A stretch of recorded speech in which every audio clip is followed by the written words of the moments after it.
All right, ladies and gentlemen, welcome to this, well, not this afternoon anymore, tonight's NASCAR Xfinity Series race coverage from the Las Vegas Motor Speedway for the running of the Focused Health 302. It is the fourth to last race of the NASCAR season in 2025, and we have 8 drivers vouching for 1 championship and 4 spots at that championship finale to go for the title in Phoenix over the next 3 weeks. And in those 3 races, we will see racetracks of Las Vegas, Talladega, and Martinsville be in the finale of the round of 8 yet again. And as you see on our screen and scrolling across the top of the screen throughout the course of today's race will be the points standings. Connor Zilisch, the number 1 seed, the regular season champ, and now a 10-time Xfinity Series winner this season, 11 times in his career, following a win in dominating fashion at the Roval last week, leading all but 7 laps, is going to be going for not only a race win today, but a championship to add on to the already insane season that he has put up as a rookie. Justin Allgaier, 24 points above the cut line, no slouch himself, former Vegas winner, and trying to go for his 4th win of the season. Brandon Jones, plus 4 points, had a win in the last round on the last mile-and-a-half track at Kansas. What can he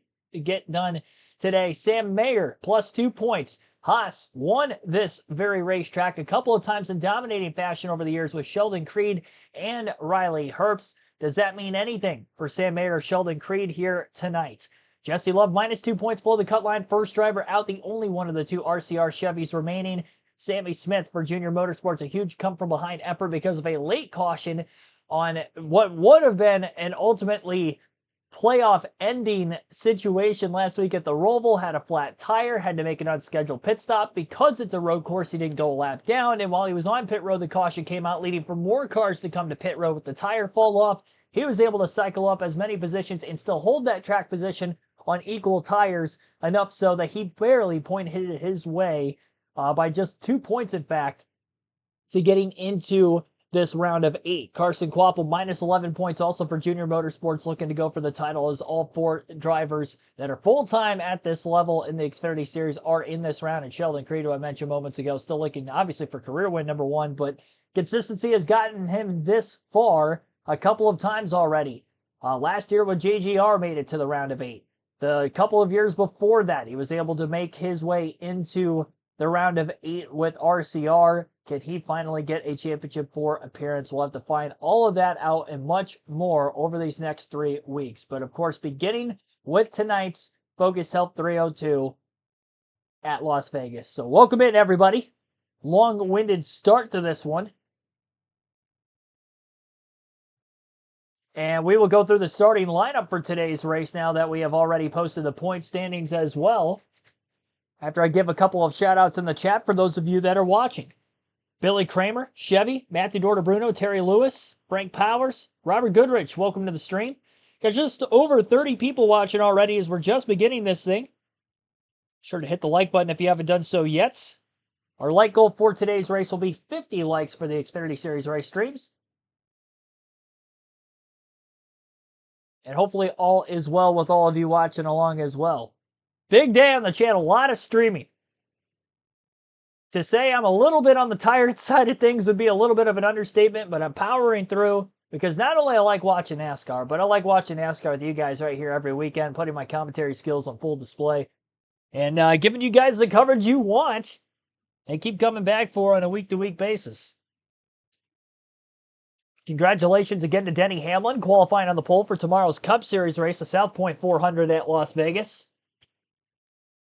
And we also had NASCAR 25 race earlier today where we did a full race at Atlanta. Second day that game has been out, at least for the Gold Edition or pre-order side of things. Standard Edition hasn't even released yet. That won't be until Tuesday. So keeping the daily NASCAR 25 streams going and keeping this going as well. Marty Wood, welcome to the stream. Missed it today, Bathurst 1000 will be starting soon. Well, hey, congratulations on, are you there? Or are you just stating you're going to watch that on TV instead? If you're actually there in person, that is awesome. Definitely a marquee racing event in the world. And I hope you have fun. Battery charged this week. All right, good thing, Robert. I'm surprised your battery made it last Sunday, to be completely honest. Started at what, like 16%? You still made it to the end with no charger? That's impressive. That's a phone battery right there. I want that phone battery. I have YouTube on this phone with no other apps open. I'm at 69% right now. I guarantee it's going to be down into the 30s at least by the end of the stream. Considering this will end up lasting a couple hours.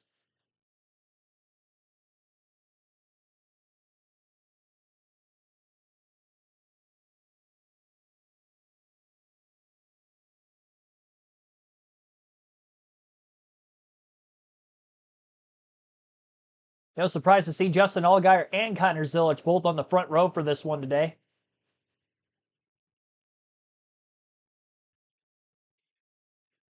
Take a look at the owner standings for the NASCAR Xfinity Series because they are a little bit different than the driver standings. So everybody that is in the driver's round of 8 is also with that said team in the owner's round of 8, excluding one team. And that one team would be the 19 team for Joe Gibbs Racing. Eric Almirola will be driving that car this weekend. And I believe he will be there for Talladega next week. And then Justin Bonsignor will be back at Martinsville in the round of 8 finale. Remember that Almirola won at Phoenix earlier in the spring. So it is very well possible that they could go out there and win the owner's title and we could have a different champion in the driver standings. But needless to say, that 19 team, again, driven by Almirola today, is in the Xfinity Series playoff field. As for the driver standings, the one driver who would not be in that is in the driver standings, but that team is not in the owner's championship race, would be the 8 team for Sammy Smith and Junior Motorsports. So they were eliminated last week from the owner standings, but not the driver standings. Bond 1771, Steve, welcome to the stream as well. Usurp2, welcome in. ARC for life. There we go. That's what I like to hear. That's awesome. Connor Burke, welcome back as well. Watch until your phone dies. Pulling the Robert Goodrich strategy, I see. All right, we'll go through the starting lineup for today's race now. The cars are on the racetrack. CW under a commercial break at the moment, at least locally for myself. Kind of weird that they cut the break on the parade laps like that, but Justin Allgaier on the pole for today's race. Connor Zilisch will be starting on the front row in second, trying to keep his top 5 streak alive. If he does get another top 5 today, that would be 18 in a row, and he's trying to go for back-to-back wins, sitting at 10 on the season. Brandon Jones with Eric Almirola lining up in row number 2, and as for Almirola, again in that owner's championship battle, Nick Sanchez, Jesse Love making up row number 3. Sanchez eliminated in the first round of the playoffs. Love still going. Christian Eckes, Taylor Gray make up row 4, both looking for their first career wins in the rookie season. And Carson Kvapil with Sheldon Creed in row 5 as they round out the top 10. Row 11 for another rookie, William Sawalich and veteran Austin Hill. Daniel Hemrick with Ryan Sieg will be in row number 12. Hemrick in the 11, the former Xfinity Series champion, part-time effort in the Xfinity Series, remember, full-time in trucks this season. Sammy Smith with Sam Mayer will line up in row 8, row 9 for Matt DiBenedetto and Daniel Dye. Corey Day back at Vegas this weekend. First track he's going to for a second time. Interested to see what he can do in the 17. HendrickCars.com Chevrolet, and Harrison Burton, who was also eliminated last round, is in the row 10 spot. Jeremy Clements with Jeb Burton line up in row 11. Dean Thompson, Kyle Sieg in row 12. Anthony Alfredo, Trevor Bayne back in the field. Bayne in the 24 for Sam Hunt Racing in row 13. Row 14, Josh Williams and Blaine Perkins. Behind them, row 15 for Thomas Annunziata and Mason Massey. Brennan Poole, Joey Gase in row 16. Row 17 for Austin Hill, Nick Lights. Mason Maggio, Garrett Smithley, row 18. And row 19 rounding out the field will be Parker Retzlaff and Ryan Ellis. 38-car field for both the Xfinity and the Cup Series this weekend. Truck Series will be off. Our stage splits today will be 45 laps in both Stage 1 and Stage 2. Stage 3 will make up the finishing laps of the race, 111 for this 302-mile, 201-lap race. That extra lap. Will that be a difference maker? We'll have to wait and see. IMSA at Petit Le Mans today. 2.5 hours ago.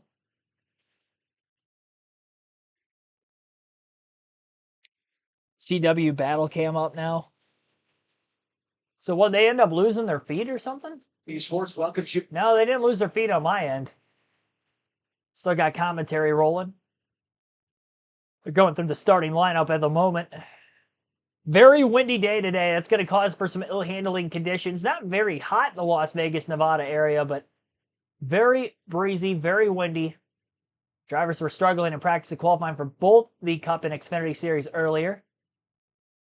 And now it's time for the Xfinity Series, at least for the race side of things, to try to take this treacherous racetrack. We're going to be close to complete darkness by the end of this one today, if not in the complete darkness. So the track's going to be going through a lot of changes, a lot of sun beating down right now with the wind, going to cause for it to be very slick.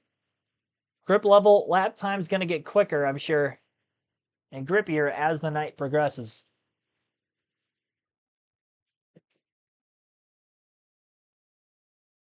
For some late-breaking updates, I'll let you listen into the CW broadcast. Here's Jamie McMurray with Adam Alexander. The 32 tonight rolls off next to Nicolaites in row 17. Get close to the green flag here in Vegas. Let's hear from our pit reporters. And leading us off, Kim Canoon. What do you have for us, Kim? Well, Adam, Jamie just mentioned Ryan Sieg finishing runner-up in this race last year after battling A.J. Allmendinger for the win. The 39 team has been strong on mile and a half and could be up in the mix today. Crew Chief Matt Noyes told me when the lights came on last year, they were the best car, and that's what they expect here tonight. He said the goal is to stay in contention while the track is still under daylight, but then the second half of this race, it is going to be game on for this team. Ryan is still looking for his first career Xfinity Series win. Dylan? Again, the 00 team enters Las Vegas on the strength of the second best finishing average in the first round, but with the most points to make up at 13. Consistency at times this year has been a hallmark of this group, and a good first round gets you to this point, but now is the time to step up. Vegas was the first intermediate track that Sheldon drove a Haas factory car at earlier this year. The setups in the car have evolved. Crew Chief Jonathan Tony told me earlier today they've got these cars as good as they've been all year. And Sheldon told me before we spoke to him on the interview just a little bit ago that he feels really good about this. I think they're confident in the 00, and that first win may be as close as ever, and no better time to get it done than here tonight. Sheldon Creed enters the round of 8, 13 below the playoff cut line. 2 out, starting 6 tonight. Jesse Love, here's 2 radio. I would say, Jesse, solid over. You're rolling up. Like I think I feel like we have a really good car today. You run really good here. Let's take every decision count, okay? Walk in. I'd say 2 radio pre-race this season, undefeated. We hear from everybody there. The owner, And 2-car Jesse Love trying to go for an Xfinity Series championship where multiple drivers have been able to win titles with that same number at RCR back in the past, including Kevin Harvick and Clint Boyer in the 2000s. Harvick twice, Boyer one-time series champ. Tyler Reddick, another one to win a title for RCR in the number 2. Jesse Love and his quest for his first will continue today. As for the front runners at the beginning of the pack, it'll be Allgaier and Zilich on the front row. Green flag is in the air, and we are underway. Kind of a staggered start in the middle of the pack. A couple cars jumping down the line early to keep from bottlenecking in both lanes of the racetrack. Not sure if any penalties are going to be assessed to anybody who went down below the apron before the start-finish line. There looked to be 1 or 2 that did. If so, that will be a pass-through penalty. But as for the initial start, Justin Allgaier able to pull through and get the race lead. Connor Zilich trying to battle back on the outside for second with Brandon Jones, but Allgaier, the pole sitter, will lead lap 1. 19 of Almirola going to give a push at the end of the front stretch to Connor Zilich.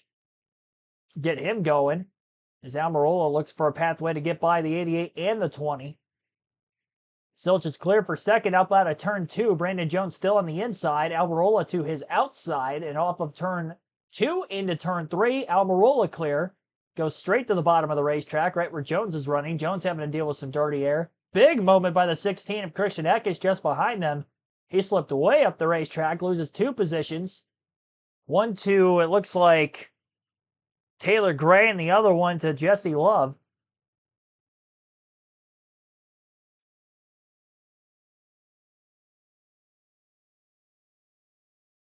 Almirola underneath the Zilich.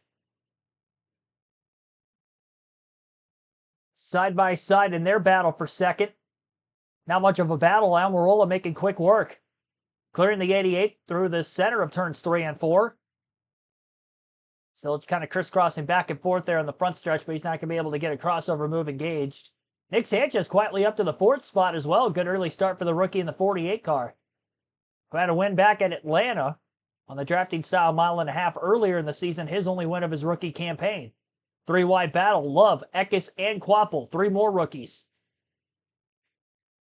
The Xfinity Series is filled with them. Jesse Love having a big moment getting loose on the bottom of 3 and 4, trying to stay tapered to that white line. Moved off of it a bit. Blocks his teammate on the front stretch. Austin Hill had a great run off the high side to pull past the one of Quapple. That pass for Austin Hill was made for 9th in the early laps. Mostly a bottom-feeding racetrack. Some are being able to work that middle to outer groove early in the run, and those that are definitely the ones that are looking pretty sporty in these opening 5 or 6 laps.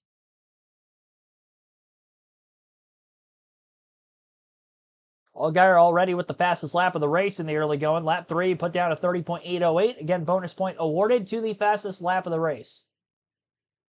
Or track it if it's going to be one of those 8 playoff drivers who would get that fastest lap bonus point.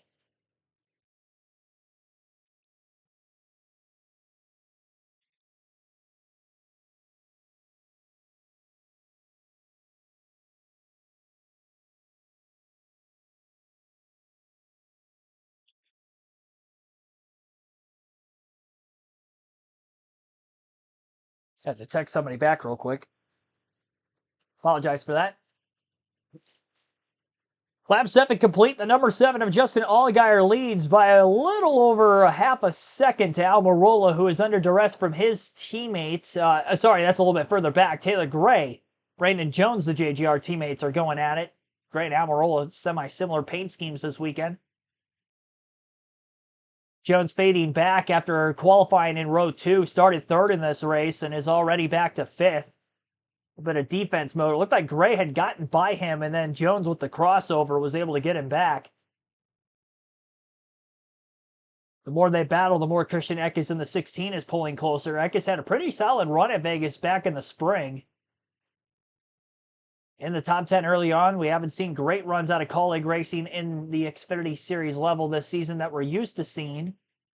Eckes trying to make the most of it here as he now gets loose on the bottom lane of the racetrack, chases the car all the way up. That's the second time Eckes has gotten really loose through 3 and 4. This time it was trying to make a pass on Taylor Gray. Jesse Love will capitalize off of that, picking up a spot from Eckes, and Austin Hill underneath him into 1 and 2 as well. A failed pass attempt might end up costing that 16 of Eckes 2 positions rather than gaining 1, and Jesse Love trying to gain 2 out of it as he side drafts Taylor Gray down the backstretch. Sails it off into 3 and 4. So Love, who lost a couple positions on the initial start, getting some back. He's up to 6th again. And Austin Hill did make that pass on Eckes, by the way, or at least still battles with him side by side for that spot for 8th.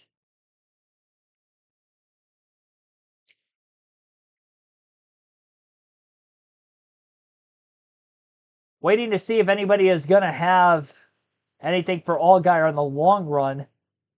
We've seen a lot of big leads at Las Vegas in the Xfinity Series in recent years, with wins by Cole Custer and Riley Herbst for SHR at the time. Now, obviously, Haas Automation. And with the downsize of that team, we'll see if they're still going to have speed this weekend. Maybe not the dominating speed they once had with Sam Mayer and Sheldon Creed behind the wheel, but could race winning speed be there? As of right now, Sheldon Creed not even inside the top 10 at all. And same said for Sam Mayer. Actually, both outside the top 10. The highest running forward is Ryan Sieg, who just moved up to 10th. And going for second at the start-finish line is Eric Almirola, using the apron on the front stretch. Can't complete the pass, though, into turns 1 and 2. We'll slide up the racetrack behind the 88, who's definitely struggling for grip. Zilich was moving around a ton through the center of 1 and 2. A lot of bumps in the middle groove of the racetrack there. And it doesn't look like the ride quality of the 88 car is working his way over those said bumps very smoothly. Acer India, welcome into the stream. There is a Irene Acer as well, but not the one I went to shout out in the chat.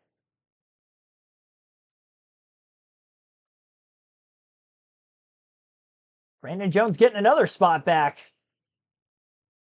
Maybe some good long run speed going for the 20 as he gets by Nick Sanchez for 4th. Kind of similar to Kansas Speedway. That's how Brandon Jones ended up really opening that lead up in the final stage and winning, was that long green flag run. Had a couple of them in stage 3, which allowed for him to take total control of that race, go on to win. Can Brandon Jones get that win today? Lock up a spot in the Championship 4 at a place that he has won a cup race before at Phoenix Raceway. He's never won at Las Vegas, though. But I'd say Vegas and Kansas, probably the two similarly styled mile-and-a-half tracks to one another on the schedule, although I'd say Kansas with the maybe slightly more progressive banking than Vegas, but Vegas an older surface, which causes for taking care of your tires maybe a little bit more important here than at a Kansas. That is just an overall faster racetrack than the mile-and-a-half track here. But we will see the line start to widen out quite a bit as the race progresses. Through practice and qualifying, we didn't have many guys really trying to run the wall at all, but by the end of the race, that may be a line worth trying.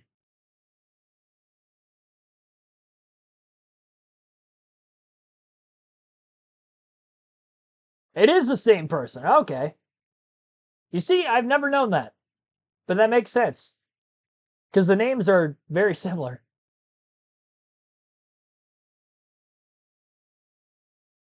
All this time, I never knew that. It's funny, you've kept it hidden that long. Tim Brown, welcome to the stream. John Barber, welcome in as well. Just finished up work, just in time for racing. Appreciate you tuning in. Light goal is 50. We're at 27 already in the early laps of today's NASCAR Xfinity Series race at Las Vegas. 18 laps complete out of 45 in Stage 1. 201 laps total in this race for our scheduled distance. During the commercial break, Jesse Love was able to get by Nick Sanchez for 5th. And because that commercial break is side-by-side ongoing, they're currently showing the battle for 4th now between Love and Jones. So Jones, who was clicking away spots after losing it out of the beginning, same for Jesse Love, is now starting to get a little closer to one another, and Love seems to have a little bit more long-run pace here in this opening stage than that of the 20 of Jones. Austin Hill up 6 positions to position number 6, and Ryan Sieg up 7 spots from 14th to 7th. Harrison Burton also up 7 spots to 13th place after starting 20th. Retzlaff from the last row starting 37th is up 11 to 26. Sheldon Creed is already down 17 positions. That 00 car is struggling in the early laps. Creed began the race in 10th. Now nowhere near stage point positioning here for stage 1 the way things are going currently. Came in as the 8th seed of 8, minus 13 points below the cut line as well.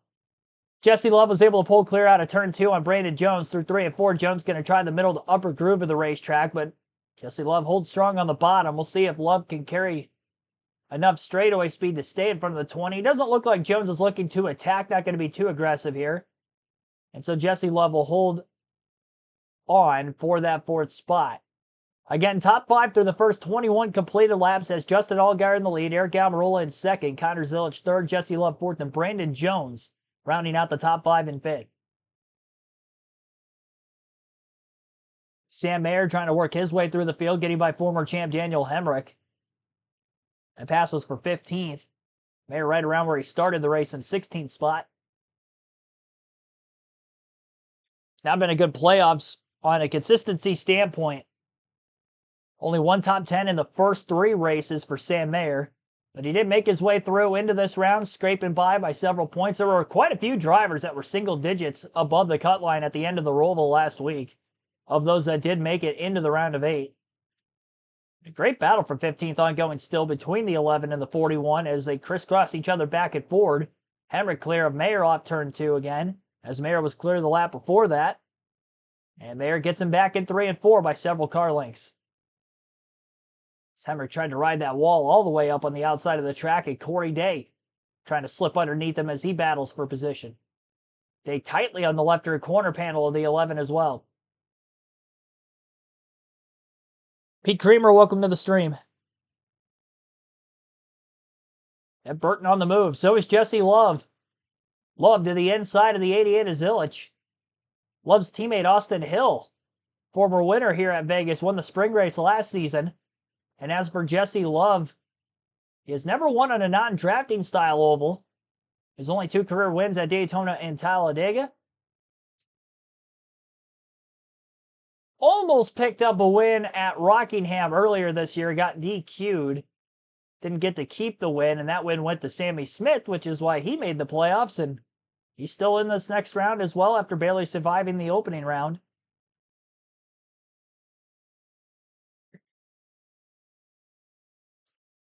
So Zilich losing that spot, and maybe in danger of losing another one to the 20 of Jones. Zilich fading on the long run. Don't see this much out of Connor. Oh, big chase up the racetrack for Connor Zilich right in front of that 20 car Brandon Jones, and Jones had to lift, probably cut him a little bit of slack. But it is very, very tough conditions for the rookie Connor Zilich. He's still moving all over the place through 3 and 4. Lack of rear grip, that's for sure. Caution flag is out at lap 24, our first yellow of the day.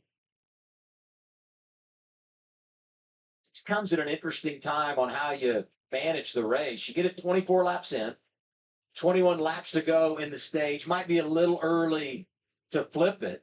And you got 4 sets of tires laying, but you want to make sure you got a couple of sets of tire stickers in the pit area for that final stage. So, someone might be willing to gamble here and come down and get a set of tires, maybe come down, put on no tires, go fuel and an adjustment, but giving up a set of tires midway through the stage, would be Long surprised if we see someone up front do that. Yeah, it'd be tough to do if you're, especially for one of these playoff guys. Make sure you got what you need for the end of this. I couldn't tell what that was. It was fairly large on the backstretch, but it was hard to make out if it was a brace or exactly what was laying on the track over there. Yeah, I saw that surface a couple of times on one of our other monitors, so I knew that NASCAR was keeping an eye on it, and eventually they felt like they needed to throw the caution for that debris on track. See, the pits were open. Nobody yet. Any takers? It's looking pretty lonely down there. 00 definitely needs. Yeah, Sheldon Creed. It's a good time. Even if they don't put their tires on, they can come in. If anything, you can just see if if you have a tire going soft. They had fallen outside the top 25. Here's the 00, Dylan.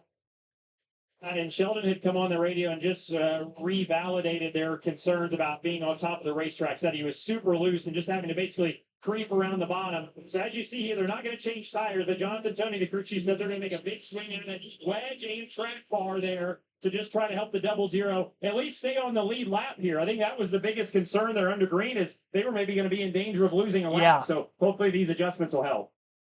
He was struggling bad. Perhaps a bailout for Sheldon Creed, one of our playoff drivers, off to a slow start. No issues for the reigning champ. Been a strong outing so far for number 2. These are the faces that you need to know. All of them entered today, believing they are the one that will celebrate in 3 weeks on the big stage in Phoenix. Let's rewind us. All right, so under caution for the first time today, caution for debris on the back straightaway. Trying to get the chat back up on my phone. There we go. Where's Robin Gordon when you need roll bar padding for a caution? And no roll bar padding here. It's hard to tell exactly what that was laying on the back straightaway. It was on the inside line. Not the preferred line by any means, middle of the back stretch, but on the racing groove.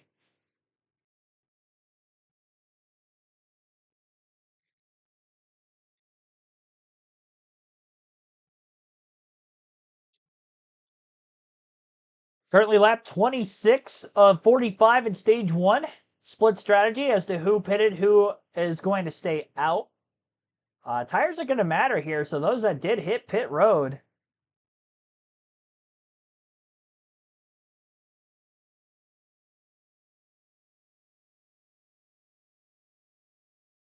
Might have a chance to drive up there and win this opening stage.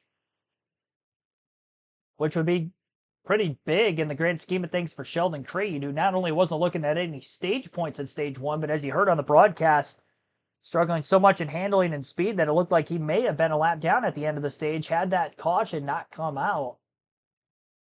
Could go to getting some stage points and salvage something out of it, maybe even a stage win under the right circumstances.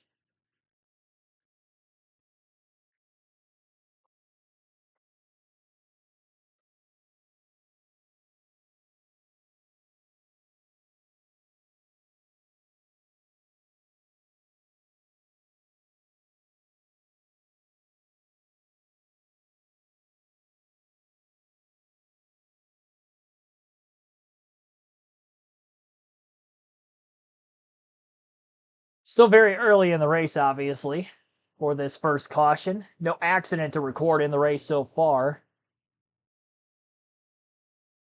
Patrick Shadley, welcome in. Easy money, Connor Zilic for the win. Zilic is struggling right now. I don't know that he's the favorite based off of how the race has gone so far. I didn't make a pre-race pick, to be completely honest.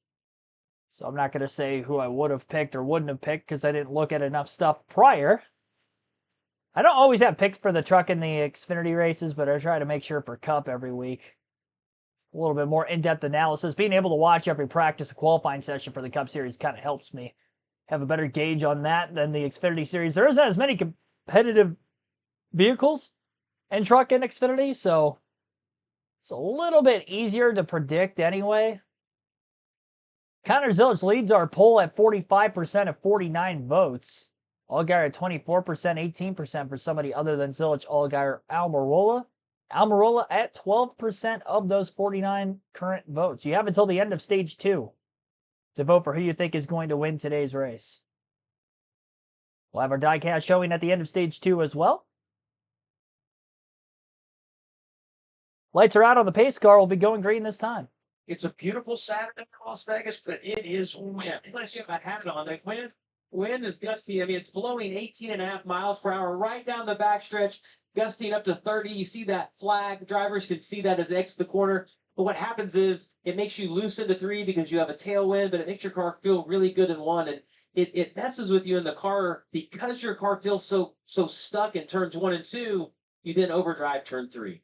Ready for the restart. The field is set for the Echo Park restart zone. Echo Park. It definitely seems to be that drivers are struggling more in 3 and 4 too. When you look at the balance of the race cars, a lot more movement from front to rear of the car itself than what we've seen down in 1 and 2 so far today. Green flag back in the air. Allgaier in the front row leading the race. Maybe not anymore. Gets split 3 wide into turn 1, and it'll be the 19 and the 2 who are side by side as they come up off the exit of turn 2. Love on the inside, Almirola up high. A lot of side drafting going on as they continue to battle. Connor Zilic back in the race again on the outside for third on Justin Allgaier. And now Allgaier going to have to deal with traffic for the first time today as we have 16 laps left in stage 1. Does he have enough time to get back to the front? Big block by Jesse Love in the tri-oval on Connor Zilic. Zilic faked high, went low. Zilic going for second into turn 1, bottom of the racetrack, sails it off into the corner. He'll slide clear.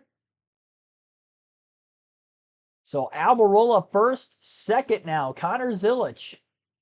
And Jesse Love, Justin Allgaier, third and fourth as they're side by side. Fourth, third with Allgaier underneath the 2 car into 3 and 4. Brandon Jones on the 20 right there with both cars. Ryan Sieg, who's been on the move all race long after starting 14th, is looking to get up into the top 5. All over the back of Brandon Jones entering turn 1. And a slip up the racetrack by Jones might create a pathway for Sieg to make that set pass. What a run for Ryan Sieg so far in the early laps of this race. Georgia native trying to go for 5th over Brandon Jones. And as they circuit their way up off turn 4, he's going to be clear of the 20 car with ease. Jones going way up the racetrack again. That is back-to-back corners. He has gotten extremely tight. Jones will lose 2 more positions as the 21 and the 16 are going to get by on the apron of the front stretch. Just pulling clear is Austin Hill to the outside, and Brandon Jones, who was up in the 4th place position when the caution flag came out, has now fallen all of a sudden to 9th. That's a lot of stage points he's missing out on here late in the stage. This deep in the season where these situations matter more than ever.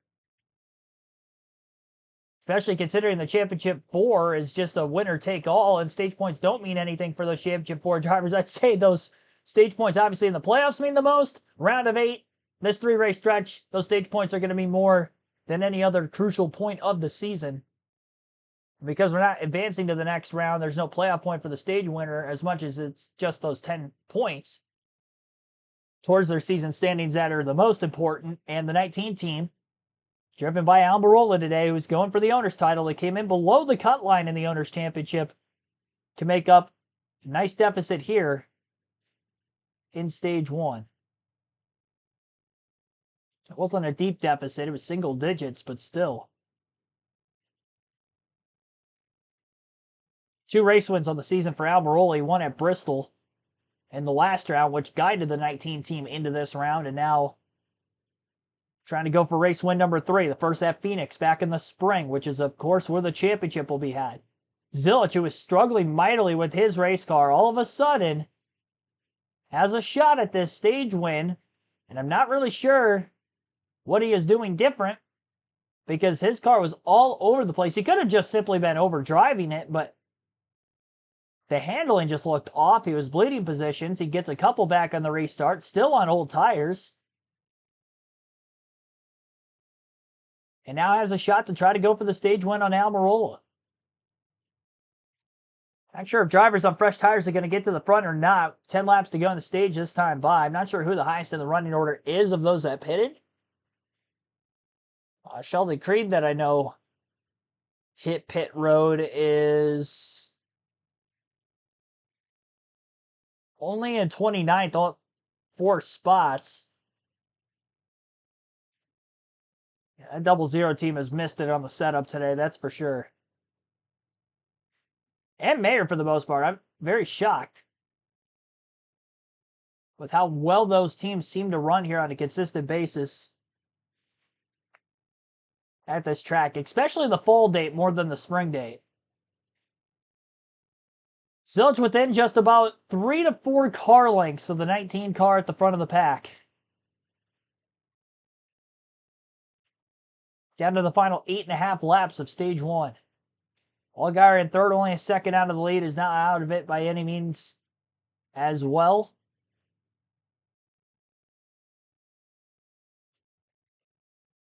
Eight to go now in stage 1. Where you see him top of your screen behind Allgaier. If this race will stay green, it looks to me like the 2 car is the best car on the long run. If we can get a long run like we had in March, that'll pay big dividends for the 2 car. I think this race is so hard because practice, middle of the day, your race late afternoon into the absolutely. The track is changing, that long run. I mean, this is a tough day for everybody. Carson Kvapil, 11th. Oh, these 2 have been going at it for a while. They were 3 wide a little bit ago. As you see, 25 sneaking underneath the 18 right there. William Sawala to the 18. DNF here in the spring, wrecked on the opening lap. Saw Harrison Burton there and got a payoff that he announced this week he will not return to AM racing in 2026. Should know pretty soon what his future plans hold, but we know he will not be back driving that 25. Such a great job of him this year getting him into the playoffs. There you go, Jesse Love. I talked about it. Really good on the long run. You see, able to run. Gosh, he can run so low on the racetrack. And Allgaier mentioned in the pre-race show that was the key here in March of him being able to win, is just run lower and longer than all these guys.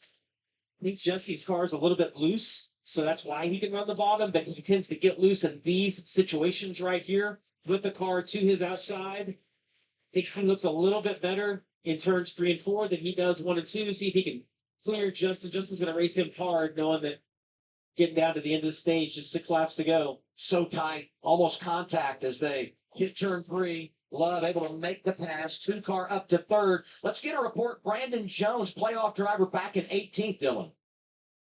And we'll give you a Toyota driver update on the 20 who had just hemorrhaged spots here after this restart. He was tight on the first run, and when they fired off, it seems to have just gotten worse. He said on throttle, it just does not turn. And this is not what they wanted. It's one of the teams that really had this one circled as one that wasn't a must win, but they had to have a good day, had to capitalize on the strength of their mile-and-a-half program. One of those goals was stage points. They were in a position at the end of that first yellow to get some. They were up front, the top 5, and since then have dropped from basically or 6, I guess, where they restarted, to now 18. So they're going to have to take a big swing at this 20 car here to try to get the balance back in the right direction and kind of salvage a decent day. And these last 15 spots, but one thing I would say that helps Jones, there's only 4 playoff drivers inside the top 10 and in a position to get stage points. So while you might not get one, there's some other guys that aren't getting them either. And maybe at the end of the day, that path all helps you out. The other thing that you got to keep. Almirola's lead with 4 laps to go in stage 1 would have him up by half a second still over Connor Zilic in second. Jesse Love is in the 3rd spot, 1.8 seconds off the lead. 2.6 seconds back for Justin Allgaier in 4th, and Ryan Sieg rounds out the top 5 in 5th. 3.6 seconds back for Sieg. So that is our running order with those top 5 positions. 2.5 laps left right now in stage number 1. 1 caution for debris at lap 21. It's the only yellow of the race so far.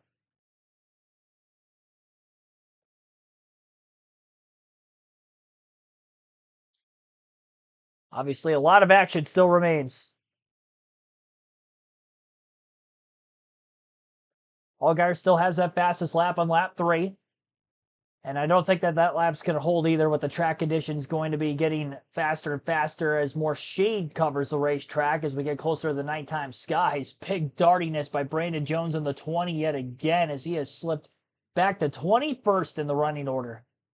Things were going well for him until they weren't. Justin Allgaier, kind of the same thing. It was looking like he was going to win the stage, lost a few positions on the restart, and he actually just got passed by Jesse Love a few laps ago for 3rd, so Allgaier fading on the long run. Maybe abused his tires a little too much when he was out in clean air, and now that he's in dirty air, the car's struggling a bit. Kind of saw that in Kansas. Allgaier led a bunch of laps, and then when he was in traffic after dominating the first half of the race, he just wasn't the same, and Brandon Jones was able to take control and have better long run pace. Green, white, checkered flag in the air for the first time today. Eric Almirola will win stage 1 for JGR and that 19 team. 2nd for Connor Zilic, Jesse Love 3rd, Justin Allgaier 4th, and how about Ryan Sieg up to 5th? Could be a quietly good underdog story today as he's off to a great start. Well, Georgia native Austin Hill at 6th, Christian Eck is 7th, Sam Mayer 8th, Taylor Gray 9th, and Nick Sanchez rounds out the top 10. Playoff drivers who did not get stage points in stage 1 would include Carson Quapple, who was 11th, Brandon Jones, who slipped back to 23rd, and Sheldon Creed in 26th. So only 5 of the 8 playoff drivers got some stage points there. Sammy Smith also 18th. 5 of the owner standings teams ended up getting playoff points. Only 4 of the drivers in the driver standings actually got stage points at stage 1.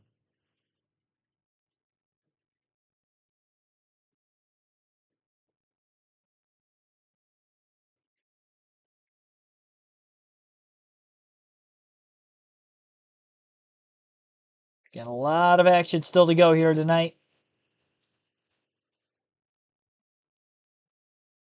Sure to hit the like button if you haven't done so yet. Subscribe for more NASCAR content like this every weekend. We are live for Truck, Xfinity, and Cup Series races, as well as Cup practice and qualifying, which we took place earlier today. NASCAR 25 content on the channel with the new game dropping. We'll have that on the daily NASCAR content right here on KRC. 3 streams today. I've been basically streaming since like 1:30 this afternoon, so been a lot of fun. And here for the finish line today. We'll be back at it again tomorrow at 5 p.m. Eastern. I'll be doing the NASCAR 25 stream after the Cup race tomorrow. So we'll go Cup race, then NASCAR 25. So kind of a later finish to tomorrow night. Be streaming more from like 5 to like 11 if I had to guess, rather than earlier in the day into the nighttime. Plus I have one less stream, so that'll probably help me a little bit more. Get some extra sleep.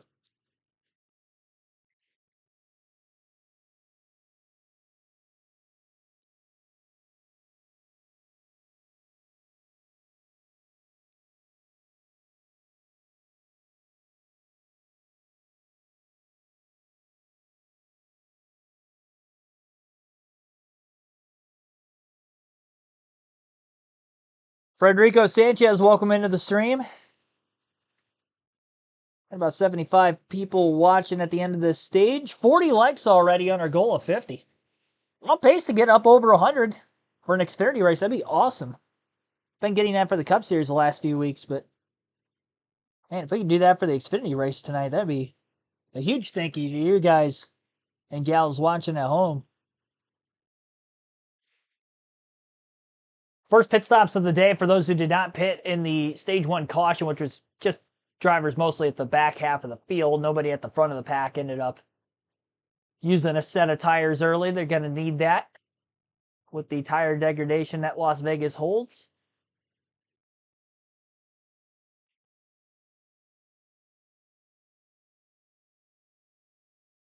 The NASCAR Xfinity Series is brought to you by Progressive.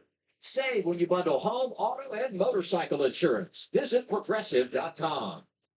Toyota, let's go places. And by Golden Corral. Golden Corral honors our nation's heroes. Stage 1 complete. NASCAR Xfinity Series at Las Vegas. Out Eric Almirola out front in that first stint of our event this evening. This reminder, the CW Wednesday, a News Nation primetime event live from the Kennedy Center in Washington, D.C. Chris Cuomo, Stephen A. Smith, and Bill O'Reilly. 3 unique perspectives, 1 stage, and a nationwide conversation. Cuomo live from the Kennedy Center, the News Nation Town Hall, Wednesday, 8/7 Central. It's on the CW. That will be interesting. It will be. That will be good. Let's look at stage points from our first run tonight. These are the playoff drivers and where they rank. 4 got a goose egg. Connor Zilic got some points, quite honestly, he didn't need. But here's what I would say. Only 1 driver is guaranteed to point their way to Phoenix. And with that, you keep an eye on Zilic and Allgaier. And if one of them's not going to be able to win in the next few weeks, their margin between the two could be something we talk about. Both getting significant stage points here. And a good comeback for Sam Mayer to earn 3 stage points. And Mayer thought he had that issue, recovered, and was able to get 3 points. That's huge. Playoff anxiety. You know what I mean? He thought something's wrong there. I'll push the panic button. Everything's going to be just fine. Progressive pit road is open. Almirola leaping down. Zilic, Love, Allgaier, Ryan Sieg. Your top 5. Who's going to be in control as we begin stage 2? Here they are, Kim. Remember, Eric Almirola finished second here in the spring, hoping to best that today by 1 spot, take home the trophy. He said, though, it was better that run after being way too loose the front, so they will not make any major adjustments. Jesse Love, the middle of your screen, balance really good. He said snug on exit. They'll put on fresh tires, snug no fuel, no adjustments from Danny Stockman. And then finally, Connor Zilic, the bottom, he said, the car is scary, mainly because of the wind. Needs lateral brake. Said he's sideways entering turn 3, but he does not want it to be any looser. Race off Progressive pit road. Look at that. They're getting it done everywhere. Yes. +2 for Love. Almirola falls to second. You know, the RCR teams do great because Hill goes +3. Zilic lost a couple. Allgaier falls to 5th. Restart for our second stage. When we come back, Jesse Love will be in charge. When my doc Jesse Love winning the race off of pit road is going to be the leader on the restart, unless we see guys who ended up pitting at the end of the stage staying out completely at the end of stage number 1. I should say pitting during the caution at lap 21, then staying out during the stage break itself. May see a couple of guys, which could really scramble the running order up, despite the fact that Love won the race out of the pits. Might not necessarily be the first to get through that traffic and get to the front of the pack.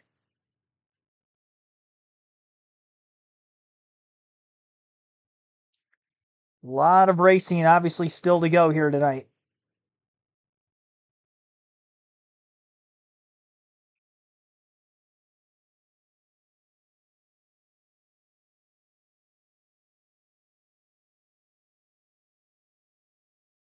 So setting up for the next restart, it'll be Jesse Love in the lead, Eric Almirola second, Austin Hill third, Connor Zilic fourth, Justin Allgaier in 5th.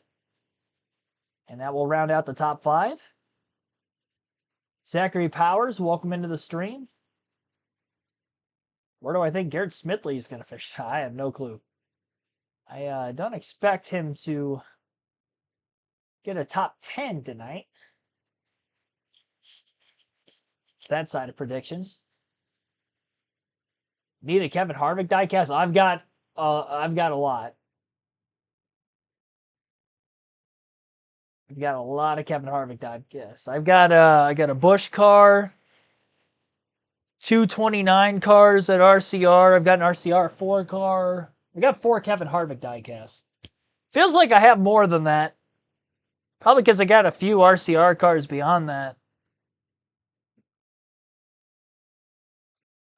Oh no, I've got 5. I got 2 Busch cars for him now. I forgot I got that number 2 AC Delco a couple of weeks ago at Bristol. It's a newer one. So yeah, I got 5 Kevin Harvick diecasts. Maybe I'll show off the number 2 AC Delco one. I don't like to spoil the diecast showing. Do you guys want to see that one, or you guys want to see a different one because I kind of spoiled it? That's the next question.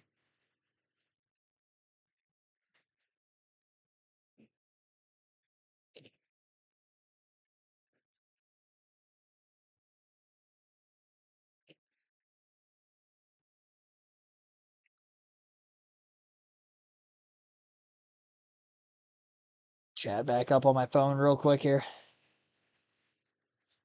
Michael Murray, welcome to the stream. Thank you for tuning in. I say DNF for DNF for Garrett. Oh no.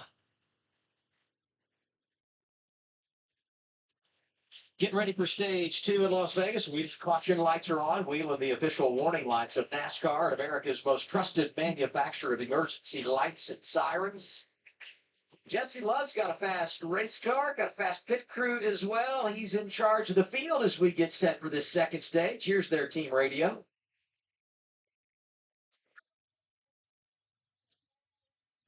Watch out there. You're clear, clear, clear. You red, don't speed. I got a 5 hat. Oh, yeah, there. A little excited there, and I like it, Adam.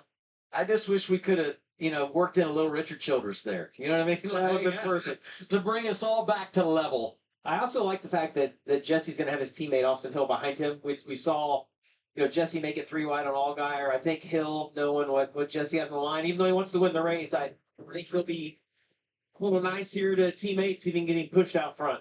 Control cars taking the inside lane every time today. Yeah, and I will say, great job by both RCR teams to gain quite a few positions in the running order to get to the lead. Green flag is going to be back in the air. Austin Hill pushing the heck out of Jesse Love in the tri-oval. I think it actually got both cars loose because they touched that white line on the apron. Might have spun their tires a bit, and that is keeping the 19 of Almirola to the outside of Jesse Love down the backstretch. Love trying to reel him back in with a side draft.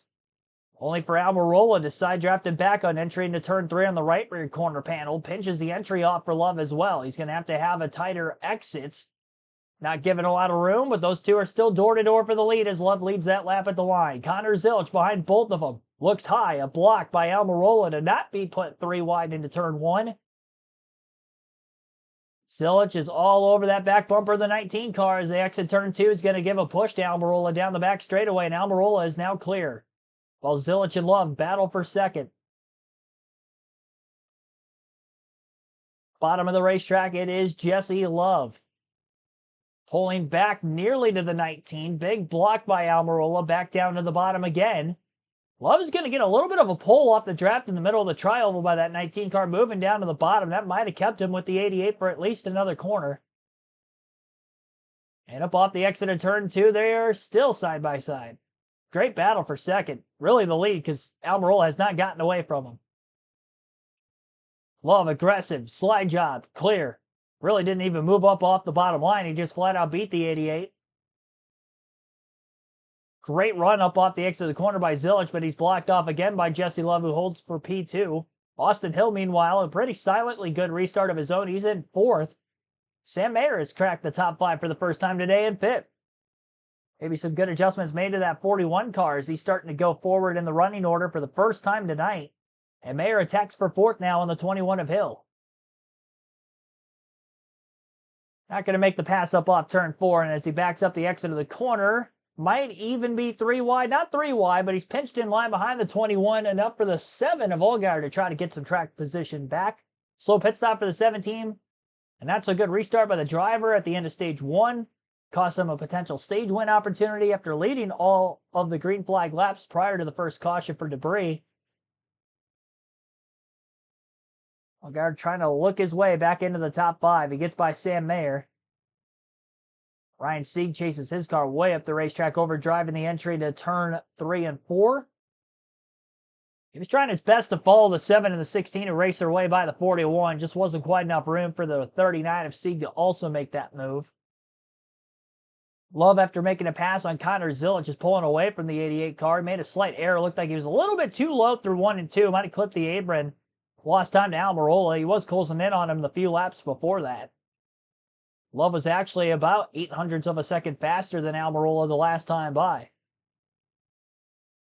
0.3 of a second lead for Almirola over Love. Connor Zilic is in second, 0.7 back. 1 second off the lead for Austin Hill in fourth, and Justin Allgaier 1.4 seconds back, rounding out the top 5 in fifth. Fastest lap of the race for Allgaier still holds at lap 3 with a 30.808. Although the top 4 all ran their fastest lap of the race at lap 54. Only one driver was in 0.1 of a second of Allgaier's lap time, and that would have been our leader, Almirola. Stu, welcome into the stream. How many laps left? Quite a few still. Lap 61 of 201, so 140 to go this time by. Still early in stage 2. Another 30 laps left in the second stage. Final stage very long compared to the first 2, which are basically sprints. Don't have to pit under any fuel for fuel purposes in stage 1 or stage 2.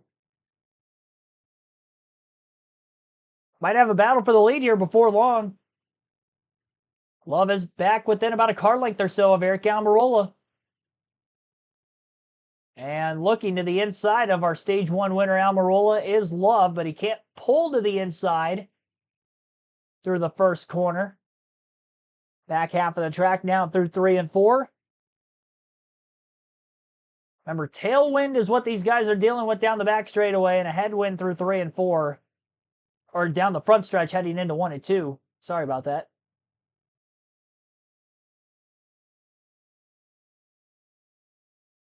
I think the draft effect is going to be even greater on the front stretch than it is the back straightaway because of that headwind.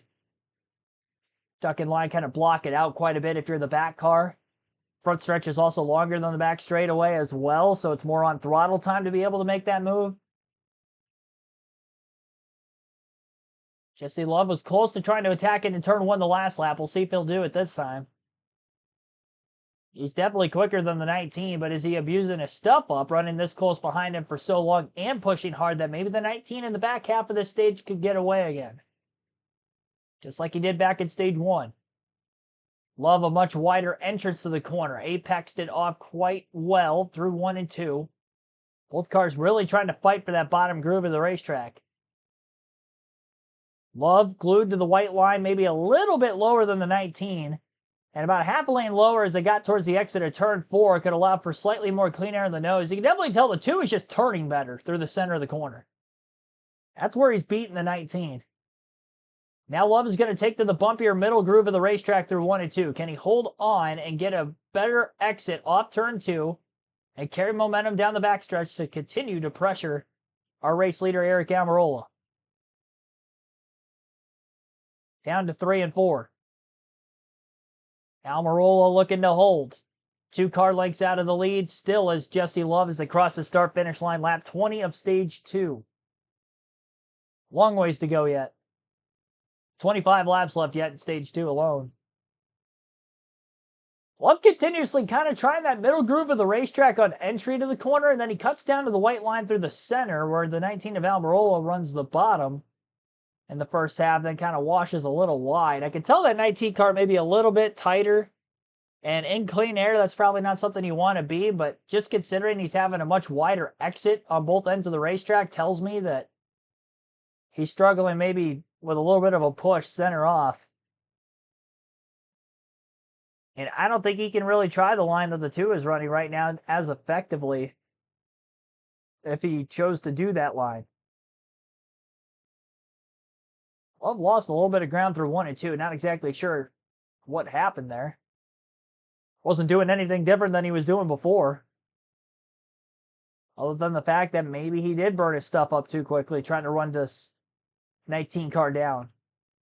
One thing to outpace him earlier in the run. It's another thing to maybe fall behind the 8 ball because of getting too close to him at a certain point. Allgaier looking low. Battle with Austin Hill. Little contact made down the back straightaway. Austin Hill was trying to side draft the 7. The 7 looked like he wanted to come up, and they came together. Middle of the back stretch. Wasn't a lot of contact, a little bit of a fender rub. Nothing on the tire, luckily. Looks like for either car.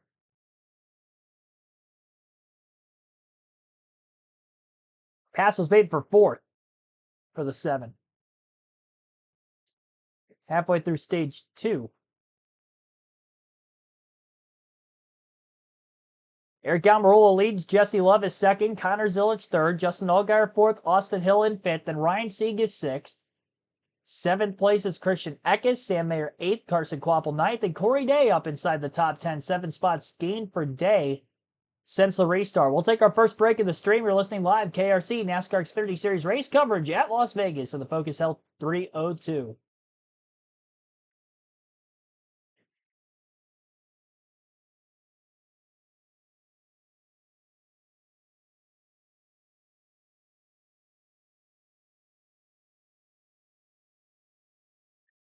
I think I'm going to update the point standings at the top of the screen at the end of the second stage based off the stage points scored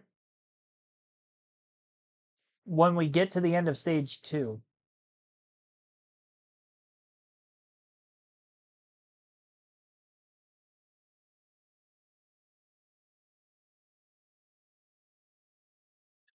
Tuesday on NXT, just missed an all-out women's battle royale where the winner gets a shot at Casey Jenney in the NXT Women's Championship. Catch an all-new NXT Tuesday, 8/7 Central, right here on the CW. Great to have you with us on a Saturday night, Las Vegas Motor Speedway with Jamie McMurray. I'm Adam Alexander, Kim Kenny, Dylan Welch, hanging out down on pit road. Carla Metz in the CW garage, 20 laps to go, second stage. Almirola trying to get the sweep. It's a half a second in front of Jesse Love, Zilic, and Allgaier in the top 5 as well. And in 5th right now is Austin Hill. How about this battle between 2 veterans? We see again, doing that side draft, Austin Hill, trying to slow the momentum down. Justin's just trying to take his natural art into the corner. We've seen that 2 or 3 times tonight of guys side drafting down the backstretch. Let's hear what Allgaier had to say. Work good patience.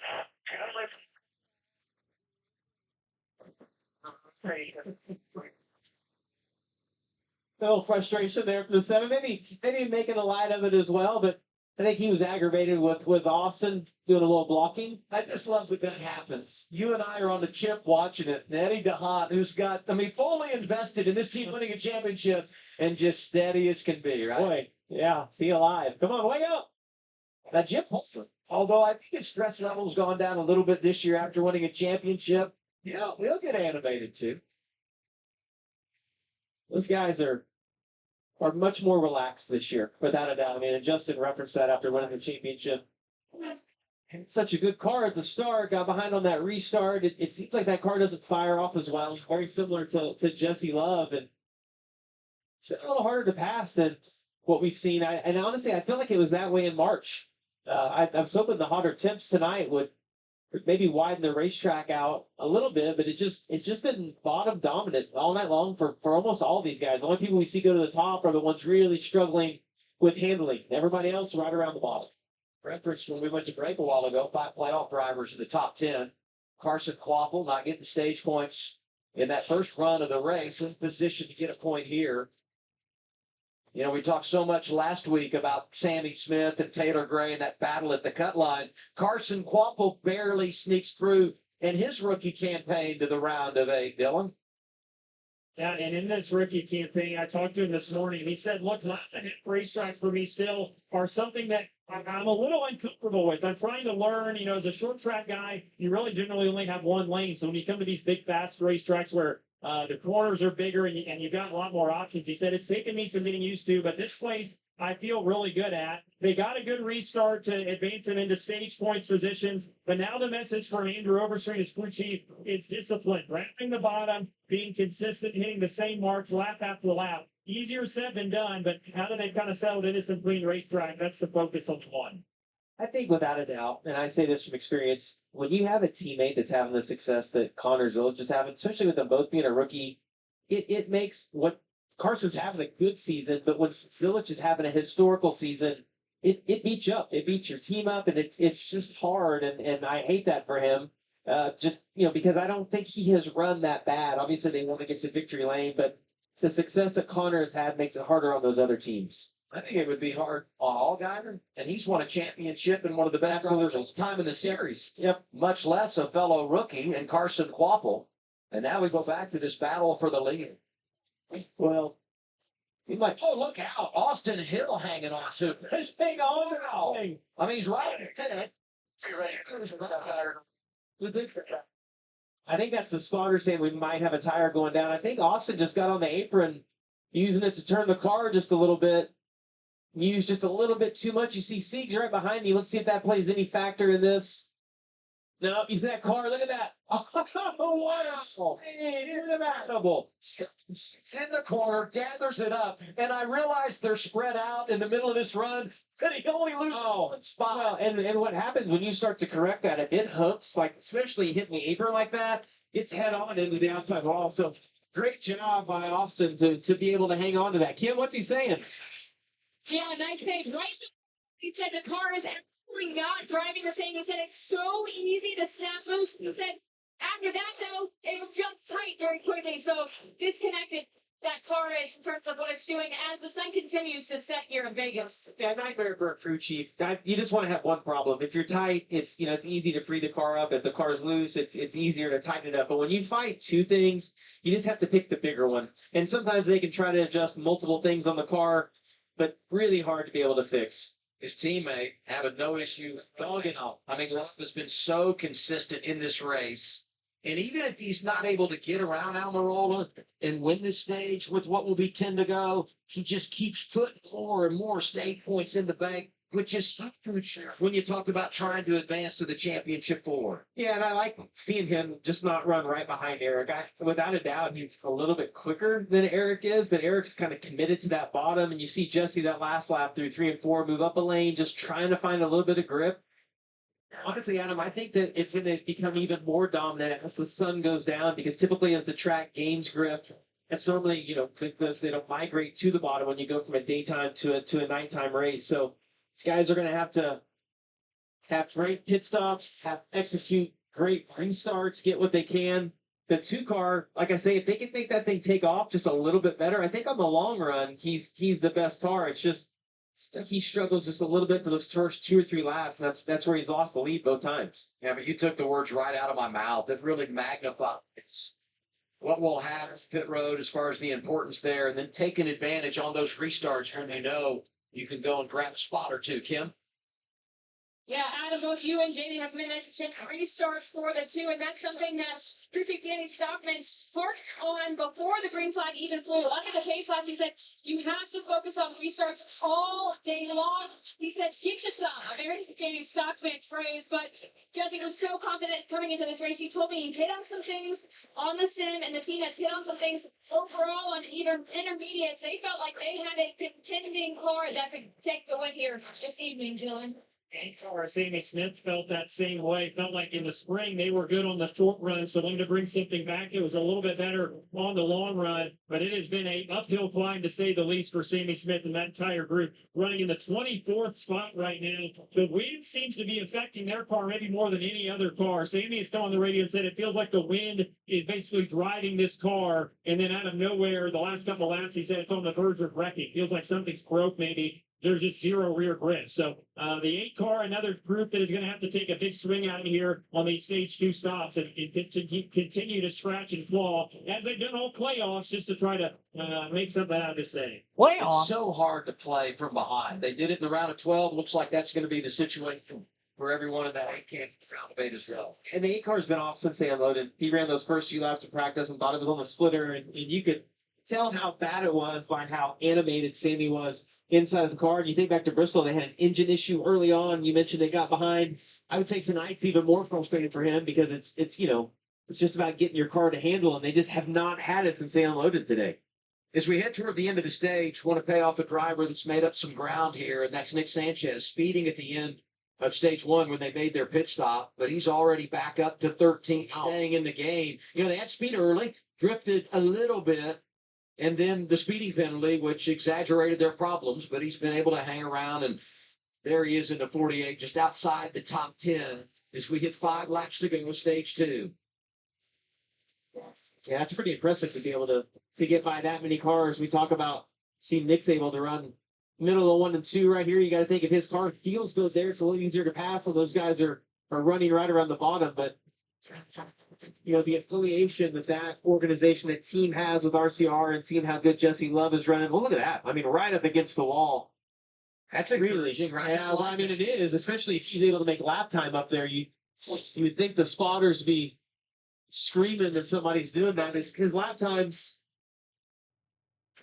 are okay. They're not near as good as what the leaders are running around the bottom. So I would say Nick is probably just searching at the end of this stage, feeling around. It doesn't think he's going to get those 2 guys, the few in front of him. So you just search around and see if you can figure something out for this final stage. Yeah, he's 3 seconds in front of Gray behind him, so the door is really open for him to go out and experiment, try to find some speed. Happy to hear that he's going to be back at Big Machine for his sophomore season in 2026, driving 48. So with 3 to go on the stage, it's going to be 2.5 here. We focus on the front. Eric Almirola working some lap traffic. See if Jesse Love can utilize that to get back in the game, maybe steal a stage here. Coming up on Austin Green. 32 going to race hard to try to stay on the lead lap. 2 to go on the stage. Yeah, it looked like Eric lost a bunch of momentum right there off of turn 4 as Love is able to close in 3/10 on that lap. You got to think lap traffic's played a huge factor in this. If Eric missed the corner, or maybe with a big gust of wind, look at the 2 though. I mean, continue to suck up right behind him. Whoa. Get to the inside here a little bit, see if he can pack some air. See the 2 gassed it up a little bit through the middle. Going to get tight, slide up on exit. If you're trying to run whatever lane Eric does it down here in turns 1 and 2, and see if he can generate a little bit of momentum. You got to make that decision. Yeah, Jesse Love is making good headway. Bottom. I like how the 2 has stayed a little bit higher right there on exit. See if he can get any speed built up. Doesn't look like he has the grip up there, Alan. Turn 3, fun time, stage 2. Eric Almirola looking to get the stage sweep. That stage win he had here in the springtime was his first and only stage win of the year until he got stage 1 here tonight. He's going to take stage 2 as well. Jesse Love here in Las Vegas. 3rd time in his career that Almirola has picked up the stage sweep.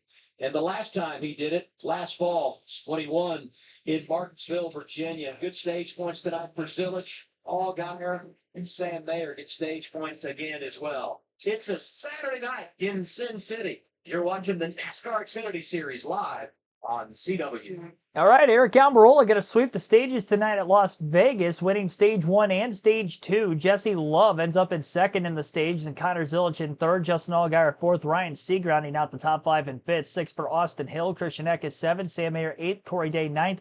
And rounding out the top 10, Carson Kvapil.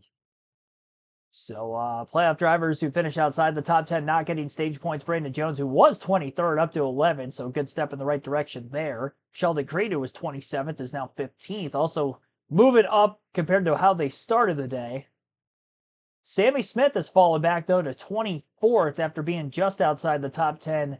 Well, I guess he was 18th at the end of stage 1, but still going in the wrong direction. So those are the only 3 playoff drivers outside of the top 10 that did not get stage points at the end of stage 1 or stage 2. They didn't get any stage points at all tonight.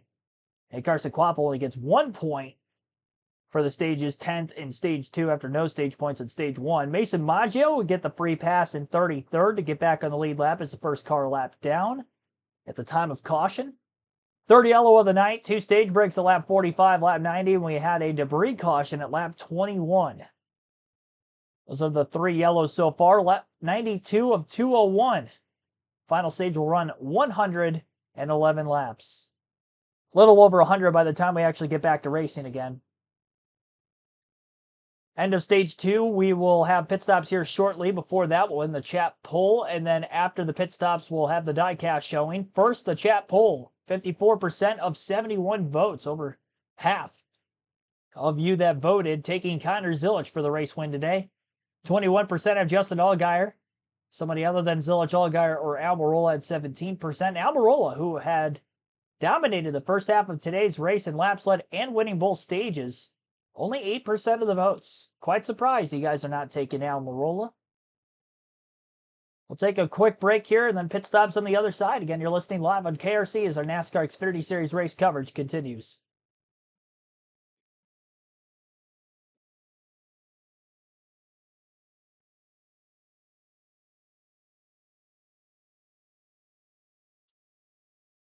I'll have to get up to get my diecast, so I'm waiting for pit stops to happen first so I can get up and have something playing for you guys, and then go hurry up and grab that diecast for our showing.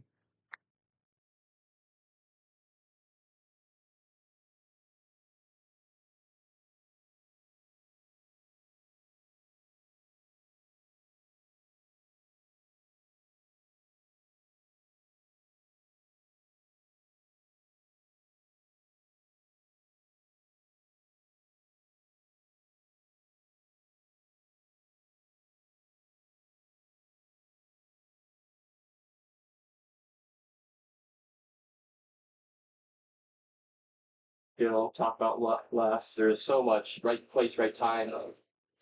Taking a chance is a big part of our sport. When you take those chances, luck can definitely be on your side. Presented by Powerball. Head to your local lottery retailer to get in the game today.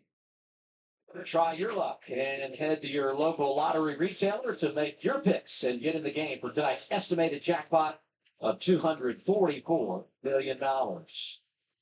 2 stages in, NASCAR Xfinity Series, running the opening race in the round of 8, live in Las Vegas. And now we get our golden moment presented by Golden Corral. We didn't even need to vote on this one. 21 Austin Hill with quite a ride, amazing save, turn forward. Watch how loose he gets. Right here. Man, that thing gets down on the apron. Thankfully, it doesn't hook. See Austin still riding it. Look at the wheel. You can see him still. Ooh, get back up on the track. Great job. It was almost like a moment of overconfidence. Oh, not done yet. Reels it in. And through all of that, lost exactly 1 spot on track as Ryan Sieg scoots by. We did the golden moment by Golden Corral in the golden hour. Indeed, we did. Amazing. You write scripts now? Well, I don't know, maybe. What would be your number 1 lottery pick as you select for the Powerball? What would be the number 1 number? If it was during the Xfinity race, it'd be the 88. There you go. Why not? He's third at the end of the night, at the end of stage 2, I should say. But here he is. When you look at stage points, he and Jesse Love best of the bunch. Both get 17, 14 for Allgaier. 3 didn't get stage points, Jones, Smith, and Creed. Progressive Pit Road is open. It played a role at the end of stage 1. It'll be big again, Kim. Yeah, and lots of cars complaining of a tight condition. In fact, all 3 cars you're about to see make spots asking to be freed up, including Eric Almirola. He said, look, snug in general, but it plowed those last few laps. I felt like the right front just absolutely quit. They were making an adjustment to free him up. Jesse left in the center, said, free me up just a little bit. I need that run a little bit longer in terms of how it lasts on the chassis adjustment. He asked for that track bar adjustment. Christian can't stop it. And then again, tagged on the 88. He said, I'm way too tight here. Free me up for the next run. Race off Progressive Pit Road. I mean, we're getting to the final stage. And look at this. Zilic with a nice move. Thompson at plus 21. Got to be some kind of strategy there, perhaps even coming in. You know, you could have missed the pit box. Don't know exactly what happened there. When my Rasgers 770, welcome to the stream, as well as many others. Appreciate you all tuning in for tonight's NASCAR Xfinity Series race coverage from Las Vegas. We're about halfway home, as we are just beginning stage 3 of tonight's round of 8 opener. Eric Almirola has led the most laps so far, winning the first 2 stages of the race. Connor Zilich, good pit stop, getting out in front of that 19 team. Almirola actually lost 3 positions on pit road. He's led 62 of 95 laps so far.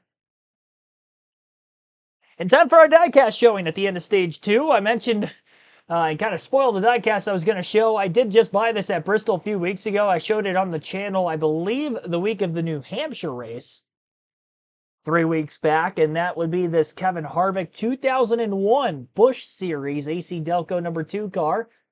Won the championship this very season, and he raced this paint scheme and raced this number, while also being a rookie full-time in Cup that year, obviously after the passing of Dale Earnhardt Sr. Had a top 10 points finish in Cup, as well as winning the Busch Series title. Pretty successful 2001, I'd say, in the driving career for Kevin Harvick. Double duty every single weekend, no matter where they went, and he's able to make the most of it. Couple wins in that 2001 season also for the Cup side. And obviously, 60 all-time wins, Cup Series champion, top 10 of the all-time wins list. I'd say the guy had a pretty successful NASCAR career. 2 Xfinity titles to go along with it. That one in 2001. He won another one in 06. And I actually have a Reese's diecast of a similar paint scheme he ran for most of that 06 season. The diecast I have was from 2005, but I think it might be the same year. I'd have to go and look at it again.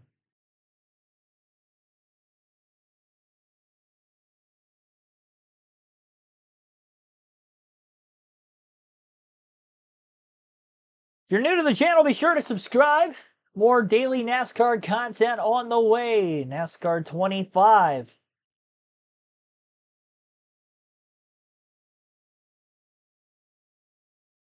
With the new game drop yesterday, is going to be on hand for the NASCAR Xfinity Cup and Truck races. Let me repeat that. I said that in a weird way. We're going to be doing NASCAR 25 even on the same days that we're doing Xfinity Truck and Cup races with these live commentary streams. During the week, we'll have NASCAR 25 coverage as well, but the usual live commentary stuff not going anywhere anytime soon. Well, it kind of is because the end of the season is near, but we'll be back again in full swing with that again next season as well. I'll be at Phoenix for the championship weekend, so we only have a couple more weeks left of these live commentary streams. After this week, I'm only going to see you guys on the weekends for live commentary for Talladega and Martinsville the last 2 weeks before that on the season. So it is almost a wrap here for 2025. You guys have been great to me all season long, and appreciate seeing each and every one of you every weekend. A lot of the same people, maybe newcomers of the channel in recent months, weeks perhaps. Glad you stuck around. Yeah, I wanted to show off a number 2 car because Jesse Love is having a good run today, and he's got a real shot to win this race.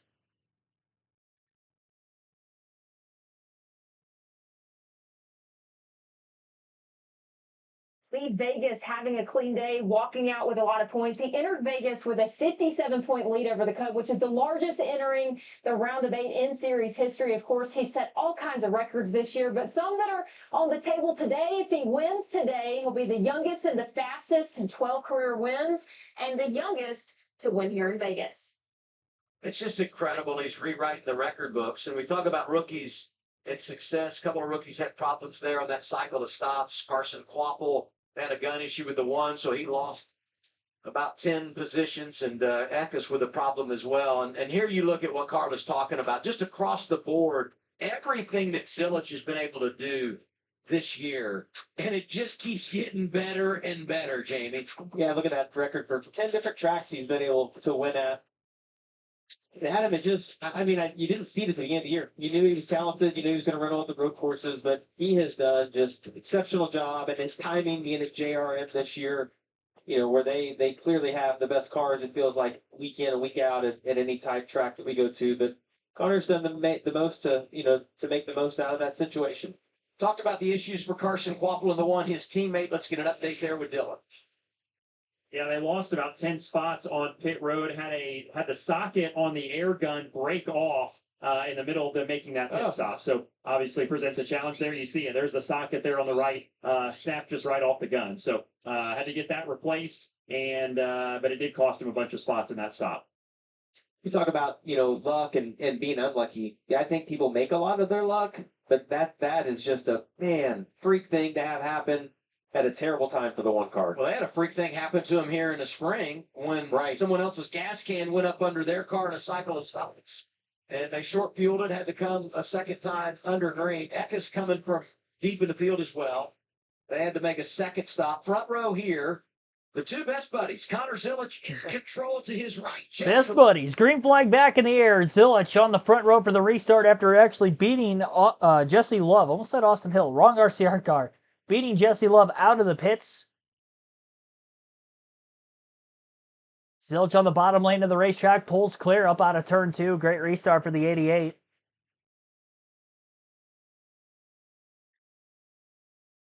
Eric Almirola, who won the first 2 stages of the race, is in third, back in traffic again. Connor Zilic, not as good on the long run, but he's been great with getting track position. That 88 team has been great on pit road most of the year as well. There have been a couple of wins of those 10 for Zilic where he has won because he's had track position late because of good pit stops, and he's just fast enough to hold. Good enough to keep it. And it seems like this is kind of building into a track position kind of race because we haven't seen many cars venture up towards the outside. Mostly bottom feeding racetrack, especially the longer the green flag run goes. Zilic just put down the fastest lap of the race. That'll be a bonus point that could be his at the end of it. 30.442. That was almost 4 tenths quicker than Allgaier's fastest lap that he had for a long time at the beginning of this one, and still Allgaier's fastest lap was on lap 3 when he had that clean air of a 30 minus Allgaier and Taylor Gray ran their fastest lap at lap 100 the last time by.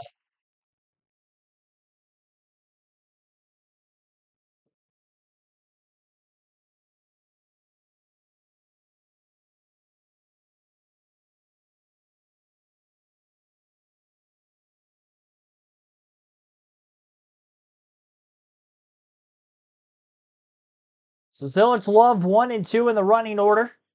0.3 of a second, the separation early in this run. Eric Almirola in third, contesting for that spot. It's blocked down to the bottom of the racetrack. Austin Hill in fourth.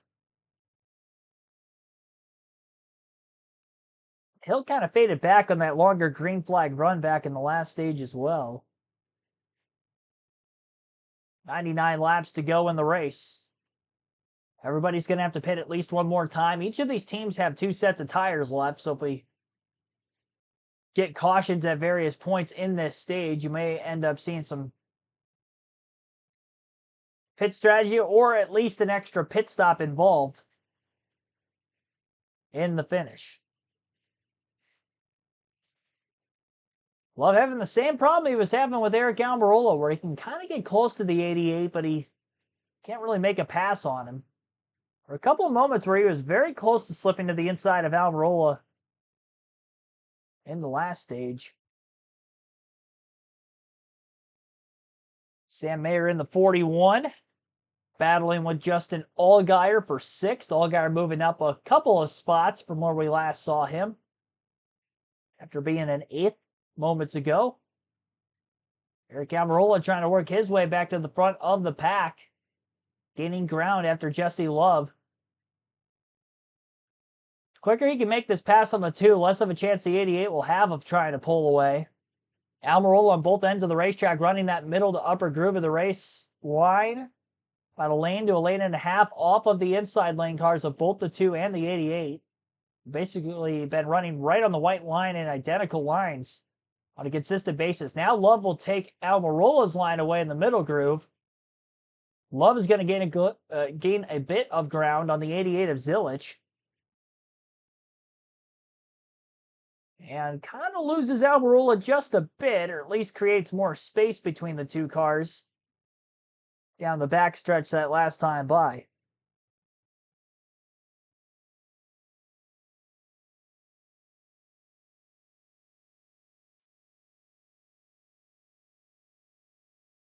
Almirola does get by on the outside through 1 and 2 this go around, though, on Jesse Love. Completes the pass, and he's got a major run after Connor Zilic down the back straightaway. With the tailwind, will look to the inside. Gets blocked off by the 88. Late move to the middle. Still might be enough to be able to get to the outside of Zilic on the exit of turn 4. It is, and Almirola trying to make quick work of both the top 2 spots. Zilic is not going down without a fight as he side drafts the inside of that 19 car, and a side draft back by Almirola and pinches the 88 off into turn 1. Zilic washing up the racetrack just a little bit. 19 moved up of the middle line just a little bit, and they're still side by side for the lead, and they're slowing each other up a ton right now with this said battle. Almirola overdrives the entry just a bit into the corner. There's a slight wiggle. Some of that could have been arrow loose from the 88. Contact now off turn 4 between Zilic and Almirola. 19 got squeezed against the fence, it looked like. Right front of the 88 to the left rear of the 19. That's exactly what Jesse Love in third place wants to see. Almirola clear for the lead up out of turn 2. Goodyear lettering rubbed off of Almirola's left rear and the right front tire of Connor Zilic. Second look at that on the replay, it didn't look like Almirola made contact with the wall. So if he does have any sort of damage, it's only on the left rear. Jesse Love gets through to second after Zilic lost the lead and was back in dirty air behind the 19. We'll see if Love can keep pace with Almirola now for the lead. Those were the first laps that Connor Zilic was able to lead all race long. And he was able to lead for 12 of them before surrendering the lead. Under caution, Jesse Love has led for 4 today, 68 now, for Almirola, as that just updated on our raw feed. Justin Allgaier led 28 laps at the start of the race. Those were the first 28 laps of the event. And those are the only 4 drivers to lead at least 1 lap in this race. Commercial break right now on the CW. Our full field running order will look like this with about 90 laps to go. Eric Almirola out in front, Jesse Love in second, Connor Zilic third, Justin Allgaier fourth, and Brandon Jones rounding out the top 5 in fifth. Nick Sanchez is 6th, 7th place for Corey Day, Austin Hill at 8th, Taylor Gray 9th, Sam Mayer 10th. 11th is Sheldon Creed, Carson Quapple 12th, William Sawalich 13th, Matt DiBenedetto 14th, and Harrison Burton 15th. Daniel Dye 16th, Daniel Hemrick 17th, Ryan Sieg 18th. He was up in the top 5 at the end of stage 1, but he's gone backwards in a hurry. Christian Eck is 19th, and Sammy Smith in 20th. Jeb Burton 21st, Kyle Sieg 22nd, Brendan Poole 23rd, 24th for Trevor Bain. Almost kind of forgot he was in the race, to be completely honest. Parker Retzlaff 25th, Dean Thompson 26th, Jeremy Clements 27th, Anthony Alfredo 28th, Austin Green 29th, and 30th is Ryan Ellis. Josh Williams in 30th, 31st for, Ryan Ellis is 30th, then 31st is Josh Williams. Blaine Perkins 32nd, Mason Maggio last car in the lead lap in 33rd, and Garrett Smithley is 34th the lap down, Joey Gase 35th. Nick Light's 36th, 2 cars out of the race, Mason Massey 37, Thomas Annunziata 38th. Both those drivers have mechanical failures back at stage 2. No accidents. We did have 1 caution for some sort of an incident, which was debris at lap 21. Then the 2 stage cautions, lap 45 and lap 90. That is the race update. 5 lead changes, 3 cautions. 1 hour, 20 minutes into the race. 17 laps spent under yellow with those 3 cautions so far. We'll take another break. You're listening live on KRC as our NASCAR Xfinity Series race coverage continues on the channel.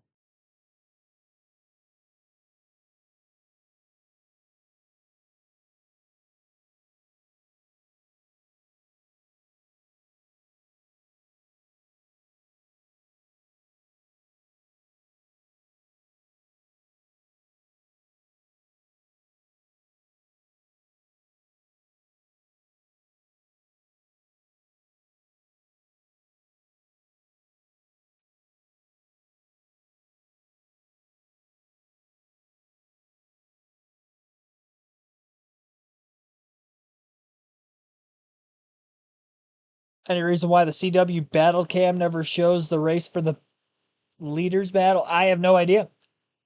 I've never watched the battle cam with the CW broadcast, so I couldn't tell you.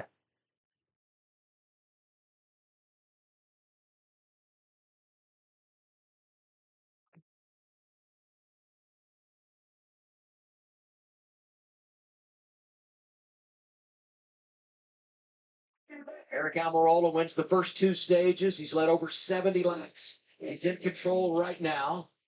Love, Zilich, Allgaier at the top 5. And look at this duo here. Sanchez has driven it to up to the top 5 now as he gets to 5th. Jones is falling back to 6th. It's remarkable to me, the comeback for Sanchez tonight after the speeding penalty. Well, he's been able to run all over the racetrack. You see Brandon running right up against the wall here.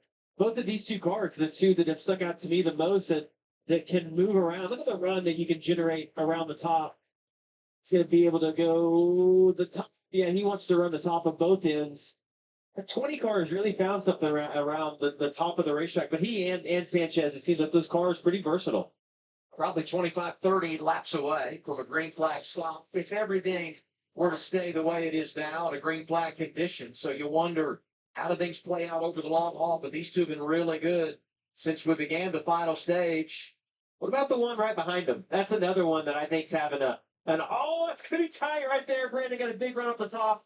But if you look right behind him, that car that we see in victory lane along the 17 red, white, blue car, Corey Day, talked about the amazing qualifying run he had at the Roval last week.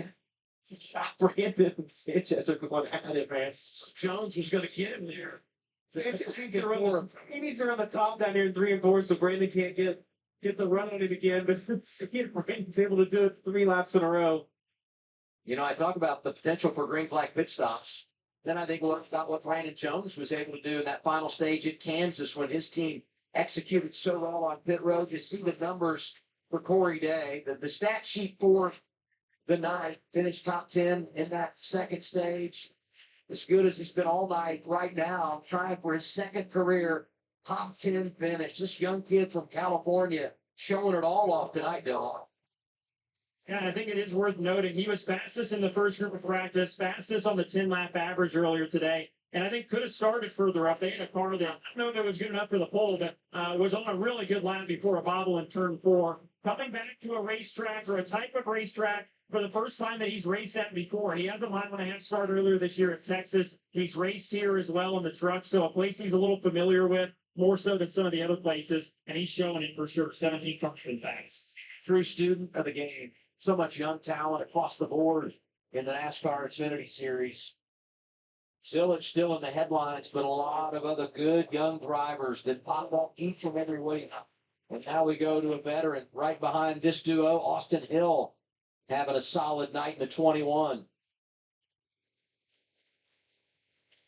His day goes around Jones. Yeah, Brandon, when you can make the top work, you can just pester the guys trying to pass you on the bottom because you generate so much speed down the straightaways. You see, it's fight for every spot right here. Clearly, the 17's quicker, and if the 17 can just have a little momentum here, they'll have Brandon cleared as they get down into turn 1, and it should be done with it. I mean, how many times have we seen this tonight? When we talk about someone and give them a position, only a lap later have to change our thought process on where everyone is because the pass goes in the other direction. And these two going side by side. It's just 21 into the conversation. Well, and that's what's happened. You know, Brandon raced Sanchez really hard, and it brought Corey Day into it. Now he's racing Corey hard. It's like he's slowly bleeding, holding up all these guys, and they're running back down. We talked about the great recovery he had. I don't know that his car is exactly where he wants it to be, but they've done a nice job as a team to get him in a better position. Top outside the top 10. Some really good racing there as well. Among the cars you'll see in this group, 39, Ryan C. Kim. Yeah, currently in the 13th position after having run in the top 5 for the first race walks. 2 pits up. They came with everybody, then had to make a second stop to make sure all the loads were tight. So now currently running in the 14th position, but that's actually a rebound after restarting 33rd for second pit stop. That's good recovery for the one car as well. That pit gun issue. Freed though, I mean, he is just run right around the top on both ends, committed to it. I mean, that's full commitment right there, and his lap times aren't bad. I just don't know that that's the fastest. The leaders, well, actually, as you look at his times aren't bad right around the very top. So that's so encouraging to me, Adam, because I didn't think that we would see that as the sun started to go down. Listen to how much throttle time. Always having to roll out of it right there a little bit on exit. Probably got a little bit tight.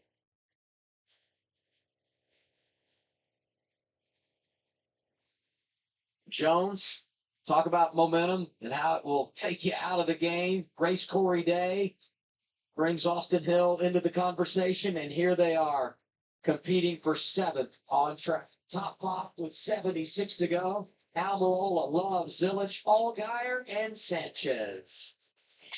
75 laps to go this time by. We'll go through the top 10, the intervals between them. Eric Almirola leads by 1 second over Jesse Love. Connor Zilich, 1.4 seconds off the lead in third. Fourth is Justin Allgaier, 2.2 seconds back. Nick Sanchez, 5.6 seconds back in fifth. And then Corey Day, 6.3 seconds off the lead in sixth. Brandon Jones, 7 seconds back in seventh. Austin Hill, 7 seconds back, also in eighth. A nice battle side by side between those two spots for the 7th position. Sam Mayer, 8.4 seconds off lead in 9. Taylor Gray rounds out the top 10 at 9.3 seconds out of the race lead. Can anybody beat Eric Almirola, who won the opening race of the round of 12 to get the 19 team into the owners round of 8? Now trying to do the same thing to get the 19 team into the owners championship 4 at a track he won at in one of the 2 prior wins so far this season. The shorter tracks have been the strong suit, to say the least, for Almirola when he's been behind the wheel in this ride. He hasn't ran many intermediate tracks, especially on the 1.5-mile track lengths, but today making the most of this 1.5-mile track run at Las Vegas. The low grip maybe working his way just a smidge, because we haven't really seen anybody else at JGR have a solid run today. Brandon Jones qualified in third. It seems like he's good on the short run, long run fades quite a bit. He was as far back as just outside the top 20 at one point earlier in the race. Trying to find his way forward again as he battles with Austin Hill, but he's kind of trending in the wrong direction once more in doing so. Ryan Sieg to his top 5 early in the race, battle Sheldon Creed. Creed has had an awful day today. No stage points to show for, and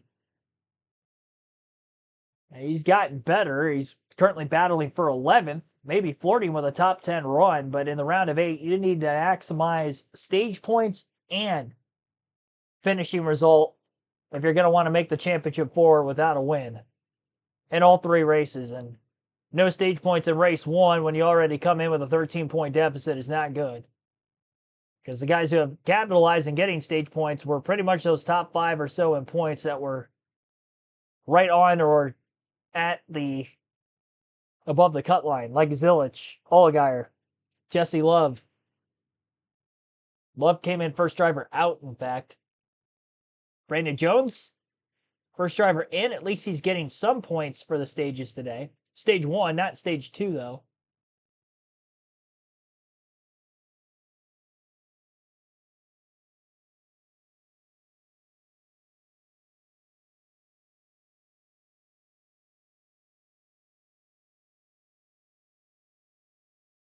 So Almirola lost the lead with losing 2 positions in the pit stops.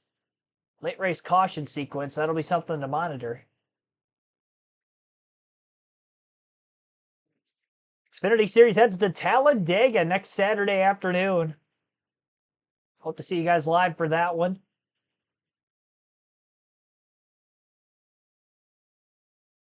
Not sure on that start time off the top of my head. Let me check real quick.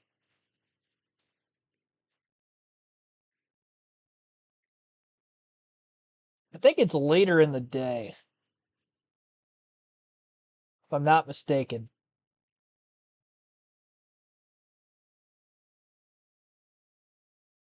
4 p.m. Eastern. Later for an Eastern time zone start this late in the year, considering the Talladega. Well, I guess it'd be 3 o'clock local time, but still. Not having any lights at Dega.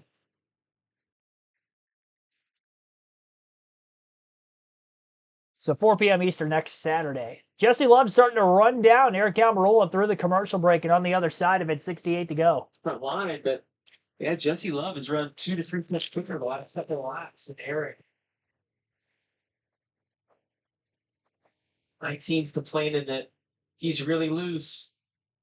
I can tell you, when you get traffic, I think that makes him tighter, but normally it just takes grip away, makes whatever balance you have, whatever issue that is, even worse. He was able to recover from those. Maybe he made an adjustment inside the car to his line. So Jesse's now having to deal with Car Smithley. Look at the updated standings here. Zilich at plus 76, Allgaier plus 38. We know at least one driver will go to Phoenix on points. Tied at the cut line, Mayer at plus 3, Jones is falling below the cut here. Jesse Love having a great day, plus 19, running second on track. Well, not everyone too. Almirola part of the owners' championship equation, so they've got a lot on the line here with him leading out front. And for the day that Jesse Love's had 17 stage points and running second right now, you think he'd have a little more margin on it, but down to that cut line, it's tight. But when I look at Creed, Wapple, and Smith, man, to leave here 24 down, it's a lot of work to do in 2 races. But I would say this, Sammy Smith scored 1 point at Bristol with the engine failure. Left the opening race in the round of 12, minus 24. Now, he scored 91 points in the last 2 races to get himself above the cut line. It's possible. And advance here to the round of 8. And hey, with Talladega coming where he won Martinsville last year in Martinsville can get crazy. You never know for sure. A quiet night for Sam Mayer. Showing strength right now. Well, he complained about he got an engine issue and that was losing oil pressure beginning of the race. Things don't fix themselves. We talked about maybe the wind being one of those issues and maybe just a faulty gauge or a short.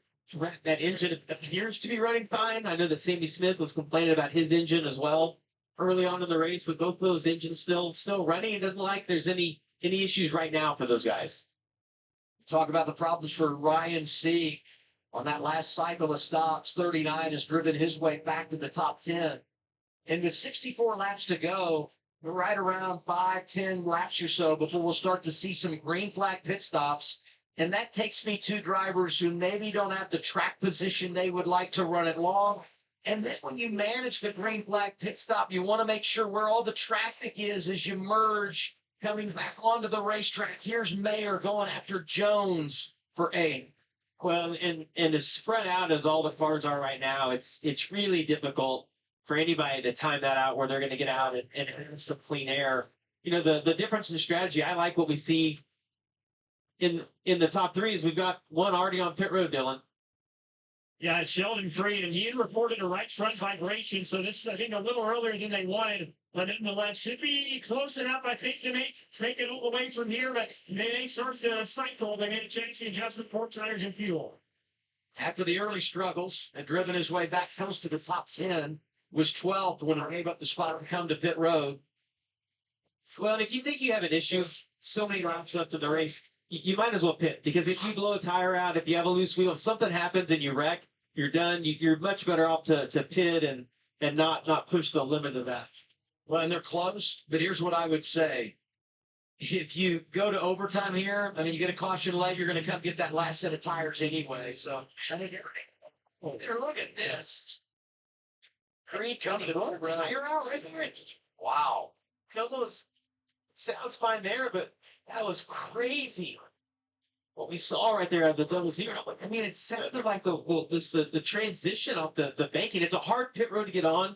It's a kind of a decreasing radius as you come around. Turn 4, we see a lot of guys miss it. Zilich missed it. We were here the first race, but that was weird. I've never. What happened to him right there? I would say, though, for Creed, what a good job to execute. Make sure you hit pit road speed. After that happens, I think mentally it throws you off. It would be easy to screw that up, and we've seen it a lot at Las Vegas. Well, speaking of pit road, I just got to think that Stockman's going to short pit this at least by 1 lap and hope he can leapfrog the 19. You definitely don't want to let the 19 pit before you, knowing the fall off in the tires. Pretty good fall off here. If you could hit 1 to 2 laps earlier, have a decent pit stop, not have any issues, you get in front. I think it's going to be hard for the 19 to get past the 2.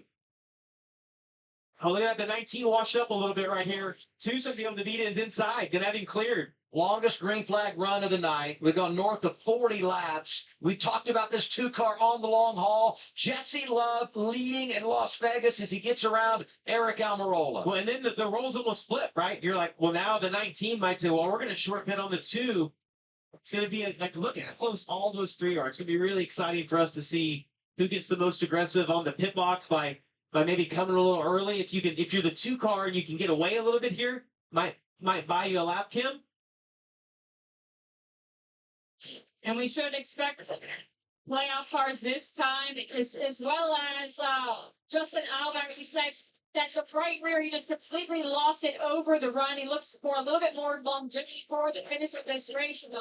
Fresh Goodyear tires, Sunoco fuel, and an air pressure adjustment as we see both the 19 and the 2 make their way down pit road. You see the 41 of Sam Mayer, no major complaints. Actually, a solid day for him after what he thought were early issues. As we watch cars make their way down pit road again, we are expecting both the 19 and the 2 in their pit boxes. You see the 2 of Jesse Love. He said he's a little snug, but was overall pretty happy with the balance. They reminded him, stay disciplined on that paint. You need to roll the center speed just a little bit better. Also in Eric Amarola, he was a 3/4 number loose, but then went way too tight that run, Dylan. Quappel is in as well. Was really, really free that entire run. It slid out of the top 10, but still a nice recovery for them after that pit stop issues. You see this here, maybe a little slow on the right side. It looked like trying to go around to make a chassis adjustment to try and tighten up full tires and fuel. Was the first driver inside the top 5 to make a pit stop. He came from 4th. Here's Zilich, who was 3rd. And how crazy was it? Did you see the pit road? Almirola actually got around Love, but then Love, through the cycle of stops, able to beat the 19 coming off of the pit lane. We'll see how it all cycles out here. Yeah, Jesse Love, maybe a little bit conservative coming to pit road. It almost looked to me like, see Zilich right here. See Zilich on the bottom of your screen. This will be the race for the lead. Momentum should he stayed out there. Oh, let's go get some with the lap traffic. Love gets by Zilich, and Zilich might be able to get a spot. No, Almirola with the momentum drives by and maintains what will be the runner-up position once everyone else makes their pit stop. I can't believe the 88 stayed out for those extra laps, and it was that close off of pit road. He must have done an incredible job getting on and off, had a little better pit stop. Well, you got to believe he did a better job coming onto pit road just because of the way things played out for Almirola and Love. Yeah, and when you do that, when you come to do a green flag pit stop in the Love, let's take a look at that real quick. You see Love's going to get on the brakes right here. And initially, I thought the 19 didn't know that he was going to pit. But then the 19's able to roll to his outside. That's so frustrating if you're Jesse Love. Maybe you're being a little too conservative coming to pit road. The 19 did a great job getting on. But then through the cycle of pit stops, the 2 has a little better stop. This merge back onto the racetrack. You see, Jesse Love knows. His spotters told him, hey, the 88's coming on to get him cleared. Watching bottom right and now full, what will be the battle for the race lead? Love, Eric Almirola, and Connor Zilich. Right now, they're scored from 7th on back, but the top 6 have to make a pit stop in the cycle. I'm going to tell you, a lot happened in 2 minutes right there, and we still have the same running order that we did before we had the green flag pit stops. Great job by all those guys. Interesting to see. Eric's car got too loose on that last run. If they've made the right adjustments to the 19 for what he needs on the little bit of a longer run right here, still have 52 laps to go. Just haven't seen anybody be able to check out. Every time somebody gets the lead and you think they're going to be able to drive away, these 3 cars have been just kind of on top of the green flag cycle. When it's all done, Jesse Love will be the race leader. All righty. Yeah, Daniel Hemrick is currently the race leader. Hemrick, Kyle Sieg, Josh Williams still have to pit yet. Same for Anthony Alfredo. Those are the only 4 cars that have not been to pit road during green flag conditions in stage 3, which has been caution-free so far since we began things in this final stage. We're past halfway through it, and we're down to just 50 laps to go. Here at Las Vegas Motor Speedway, Jesse Love cycled to the lead off of green flag pit stops, but now battles with Eric Almirola and lap traffic looming in front of the leaders.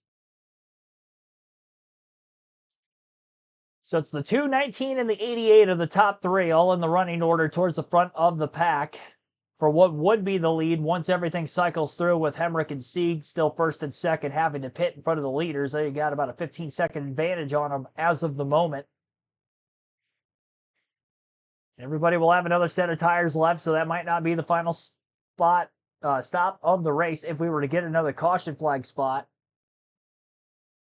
We'll take a quick break. You're listening live on KRC as our flag-to-flag coverage continues of the Xfinity Series at Las Vegas.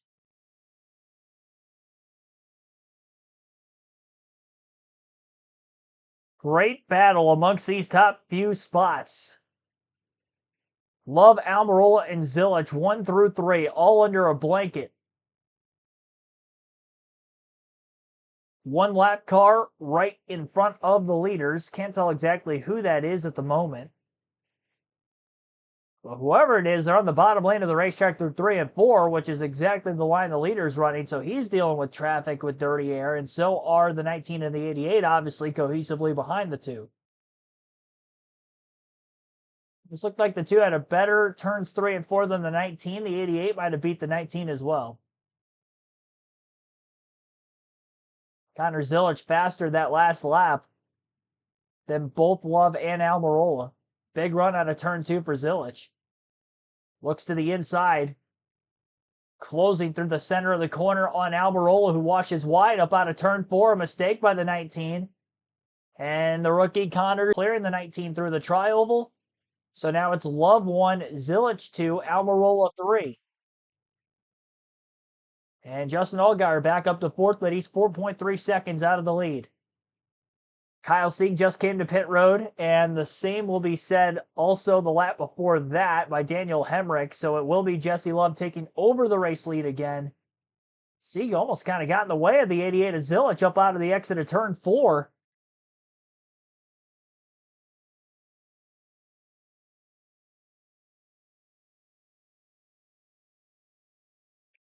When he was trying to make his way to pit road, Zilich had to duck and evade him.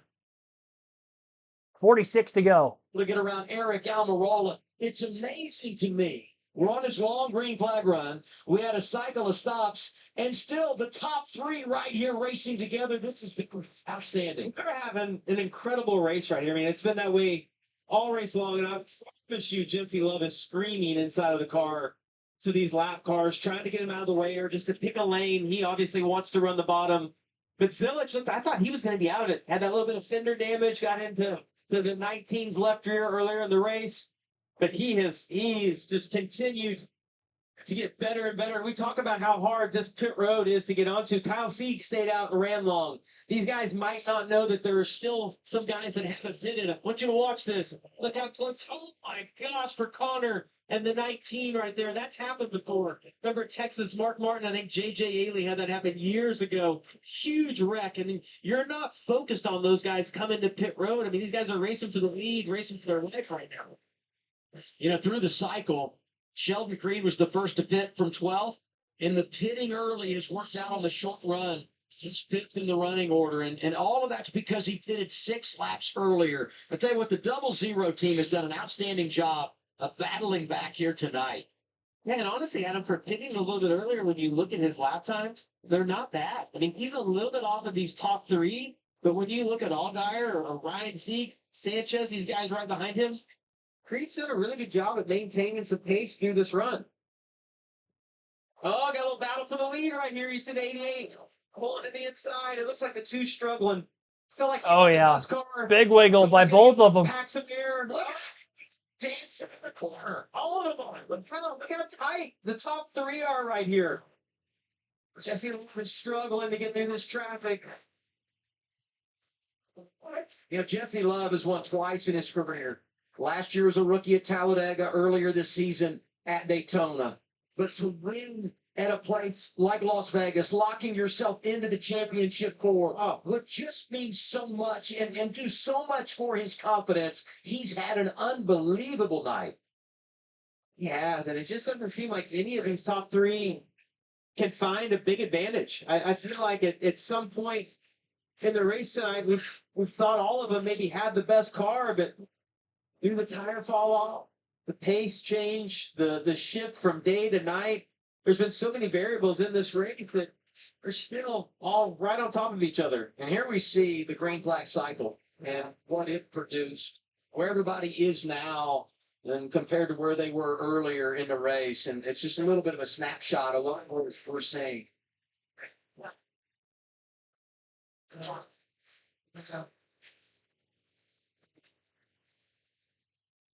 See, Eric's lost a little bit of ground. He struggled to get through some of that traffic. Look right in front of the 2-car. Yeah, that's Daniel Hemrick who's getting back on the lead lap. He pitted, much later, was going to run it long, eventually had to make his pit stop, lost a lap, but he's now back on the tail end of the lead lap as Hemrick. And Love wants him to get as far away and as fast as he can because that's got to be affecting the balance of the 2-car. All these cars, so if you watch the 88 as they drive into the corner, you can see the back of the car really dancing around. I don't know if it's those guys fighting to get to the apron, using the apron to turn the car, if their balance is shifted a little bit loose. And it's just so weird to me. Like right now, it looks to me like the 2 cars started to drive away. Ran a couple of tenths quicker than Connor Zilisch did right behind him. But the trend will change in a few laps. And you'll see the 88 run him back down. It's incredible to me that we haven't had anybody check out tonight. What a race between these top 3.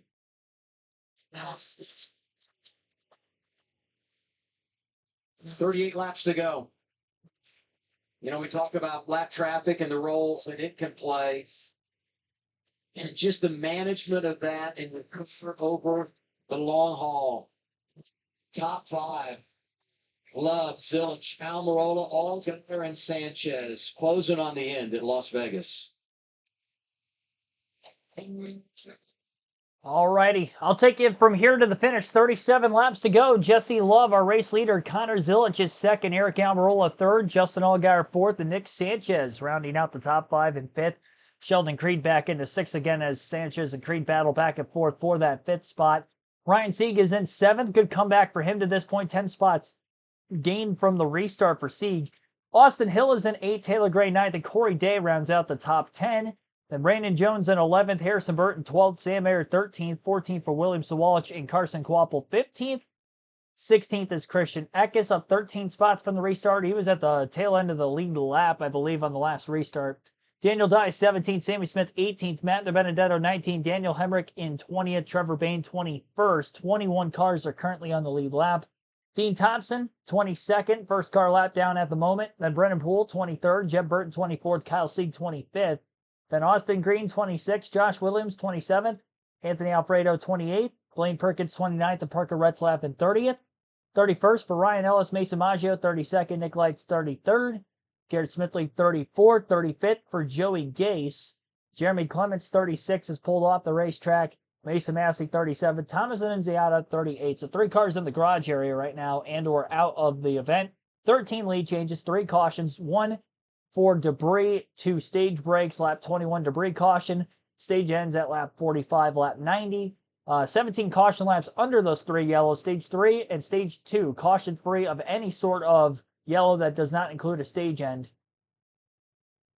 And obviously on the longest green flag run of the day to this point, from about 104 to go on the restart to 34 to go right now, so 70 laps and counting. Lead is a half a second between Love and Zilisch. 1.1 seconds down. Almirola 6.7 seconds to Allgaier in 4th. Of those 13 lead changes, quite a few of them took place during the green flag pit stops. I think we only had 7 lead changes before that. Jesse Love has led for 19 laps after cycling to the lead, having the best of the overall pit stop on pit road between him and the 19. Zilisch is outright past the 19 for second during this said run. Zilisch has led for 13 laps today. That was early in stage 3. 98 laps led for Almirola after winning the first 2 stages as well.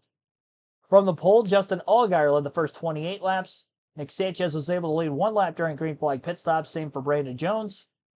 2 for Daniel Dye. 4 for Daniel Hemrick. 2 for Kyle Sieg. And those are all the drivers that lead at least once in the race today. 8 of them total.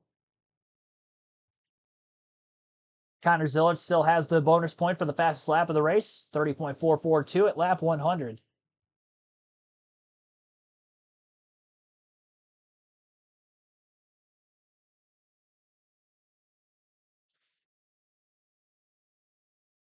Zilisch was very, very close to that back bumper of the 2 car through turns 3 and 4 a couple laps ago. Got very loose during the commercial break. Back of the car snapping around on him.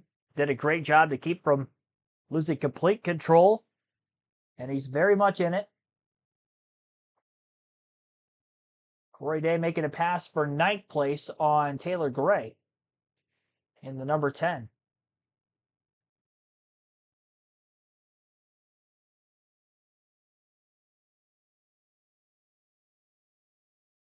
Day was as high as 6th place early in this final stage, slipped back a bit during the green flag pit sequencing.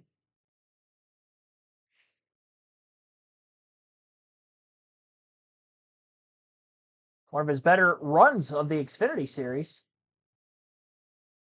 Side-by-side lap traffic all of a sudden right in front of Jesse Love.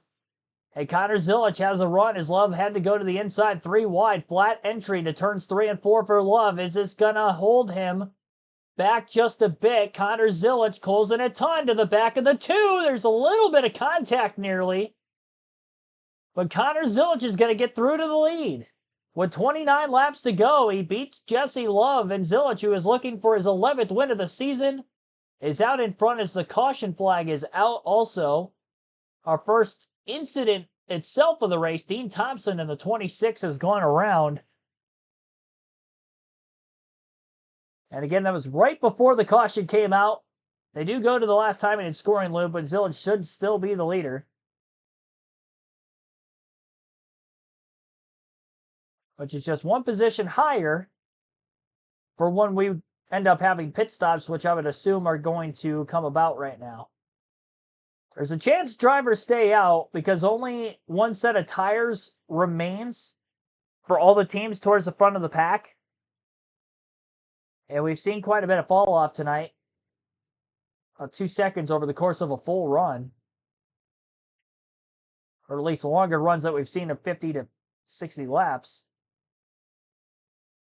We have 28 to go. We're probably going to have north of 20 to go in the restart.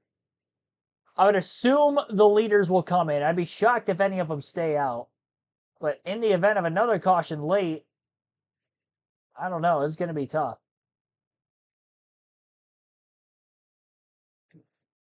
A win would be absolutely massive for Jesse Love. Connor Zilich doesn't need a win by way of the championship standings to get into the championship 4.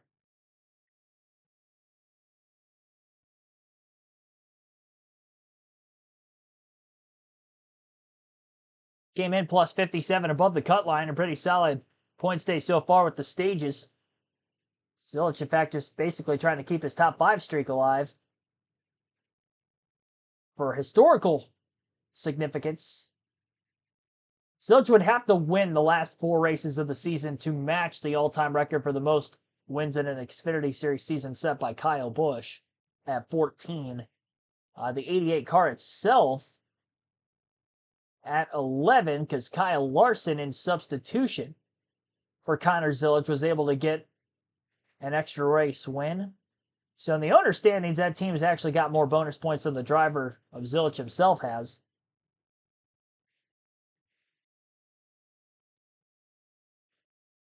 Jeff Curry, welcome to the stream. I don't know if I shouted you out yet.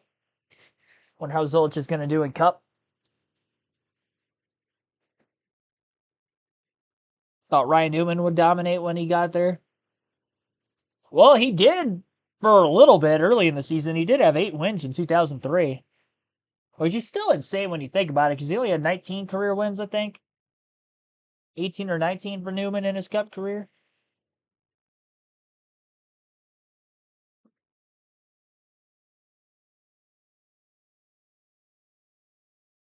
Got to look like a short track Saturday night shootout. Yeah, we might get some beating and banging. I know it's an intermediate track, but seeing contact at various moments because of how aggressive these guys have to drive the cars to make the passes around this track, knowing that it's been pretty difficult tonight at Vegas. I'd say more difficult today than what we're used to seeing. The group just doesn't seem like it's as far off the white line as we've seen in the past. Top 3 are all under a blanket with each other coming into the pits. All guys are trying to close the gap from lap cars that were in between them. Don't count that 7 car out of it if they have a quick pit stop. Ryan Sieg in the 39 was trending forward, gained 7 positions up to 7th before the caution as well. Pit road's open. We expect all teams to take 4 For Eric Almirola, he said, I'm just a little snug. I need a little bit more turn, especially for the short run. You see him top of your screen, middle of your screen, Jesse Love, just a little too free. Despite that freeness, crew chief Danny Stockman said, we will make no adjustments. Their crew has been lights out all day. And then finally, Connor Zillich at the bottom. They'll expect to tighten it up just a little bit. He said he was too loose, especially along the bottom in 3 and 4. Feet away. 2 away. Number 1 pit stall, Connor Zillich. 88 hold serve. Zillich wins the race off pit road, number 1 pit box, and the 2 of Jesse Love loses a spot. So after losing the lead moments before the caution, he now loses second to Almirola, so he's going to be probably in row 2 in the restart. I would assume the 19 and the 88 will line up on the front row after they get through the choose rule. And we're going to be setting up for about a 20-lap dash to the checker. Maybe a little bit more than that by the time we get back to racing, but it is going to be down to the wire late. Try to do something in case of a caution late.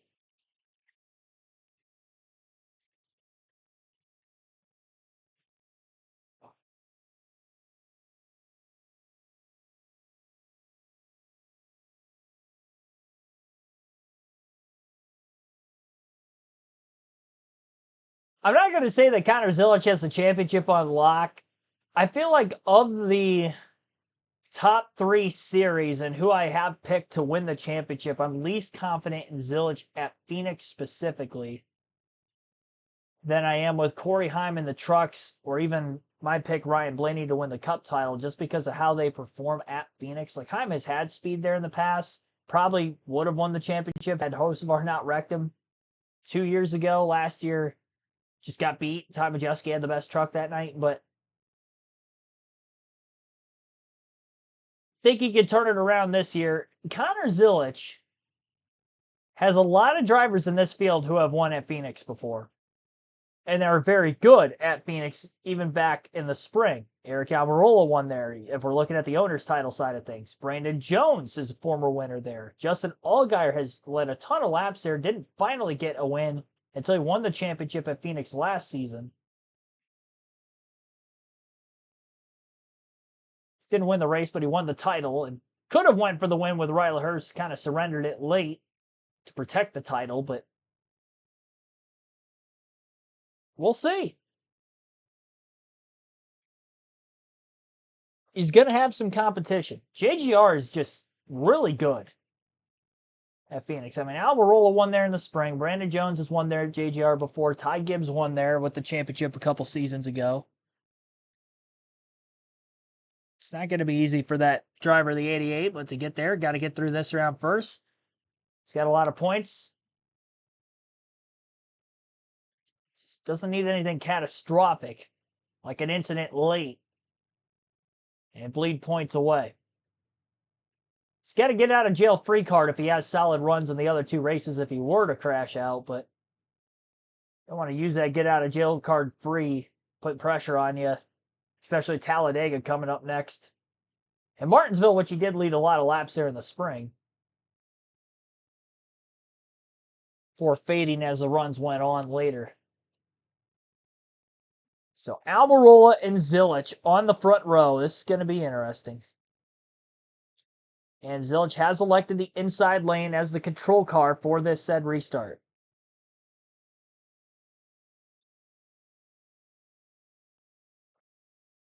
It's going to be fun to watch.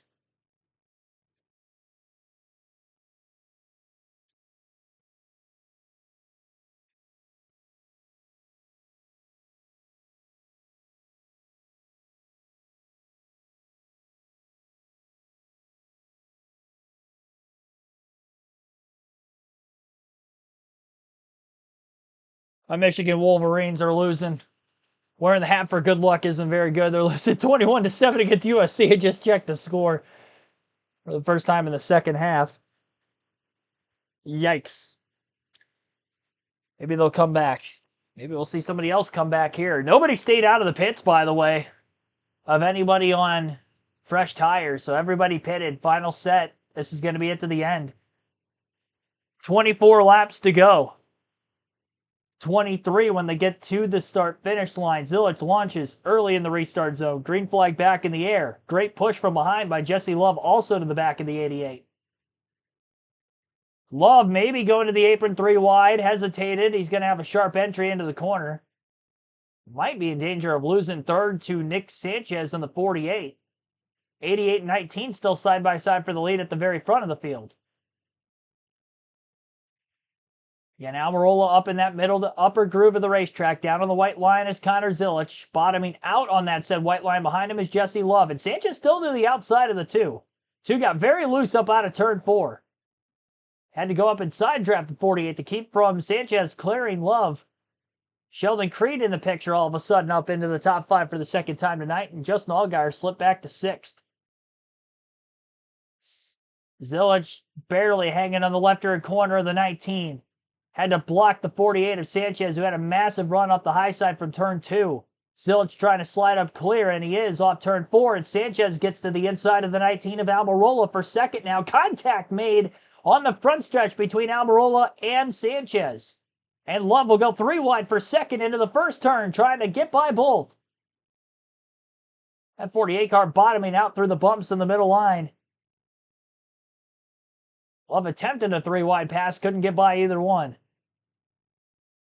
2nd through 6 right now is under just a gigantic blanket. Almirola chases his car up the racetrack, and Zilich slowly getting away with it. 20 to go at the line for Zilich. Sanchez at lap 180 on the restart ran his fastest lap of the race.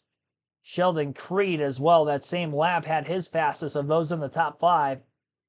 Almirola, or Allgaier rather, did the inside of Sheldon Creed for 5th. And Corey Day right there behind him, trying to get his first career Xfinity Series top 5 finish on a part-time drive and select starts we've seen with that 17 car. He's had a few top 10s in the trucks, 1 top 5 finish as well, but no top 5s in Xfinity yet. Again, this is the first track he's gone to for a second time, so major improvement to be had there, and he's kept the car clean all throughout as well. As the race has gone on, he's just gotten better and better. Team adjustment-wise, maybe keeping up with the track conditions, as well as the driver just getting more confident with every lap he runs to put down a faster lap than the one prior. Joanne Ellis, welcome to the stream. Cubs lose. Oh, that sucks. My Tigers lost in a dramatic game last night. That was the most dramatic game I've probably watched as a fan of the Tigers. And I'd put that up there with like the top. I'd put that up there with the Mount Rushmore of baseball games I've ever watched. I stayed up for all of it. 5+ hours. We talk about, some NASCAR races at times dragging on long, like the Coke 600 or the Southern 500 because of its super long endurance race lengths. And this baseball game was longer than both of those from this season. It was a marathon. And there were so many moments throughout the extra inning phases for both teams that they could have ended it early, and they didn't. Tigers stranded, the bases loaded in the 12th. I really thought that was their chance. There were 2 different moments in the 12th and 13th where Seattle had runners at second with nobody out, and they couldn't get the run in. And I think they stranded, the bases loaded in the 13th as well. It was a full count pitch, too, on the last pitch of the at-bat. Or no, I was thinking of the, it was the 10th inning, I think, they got out of the bases loaded jam for Seattle. They didn't get there till 2 outs, kind of a late rally. It was double plays in the 12th and 13th that got them out of first and second with nobody out, and then with 1 away, and then they're able to turn 2 twice, back-to-back innings. It was insane. Race side of things here with Nick Sanchez fading back just a bit. Justin Allgaier reeling him in now for 3rd. Allgaier made quick work of Jesse Love, and what a difference this has made for Love. He cycled out of the green flag pit stops with the lead, and now he slid back to 5th in the span of about 35 laps. With a caution, another restart in there, lost the lead just before the caution, lost another spot on pit road. Sanchez wiggles up the racetrack. Are we seeing the 7 of Allgaier come to life late? Because this is as close as he has looked to being as good as he was right out of the gate after qualifying on the pole. since those early 28 laps that he led consecutively at the start, those are still the only laps he's led. We're closing in on lap 190 here shortly.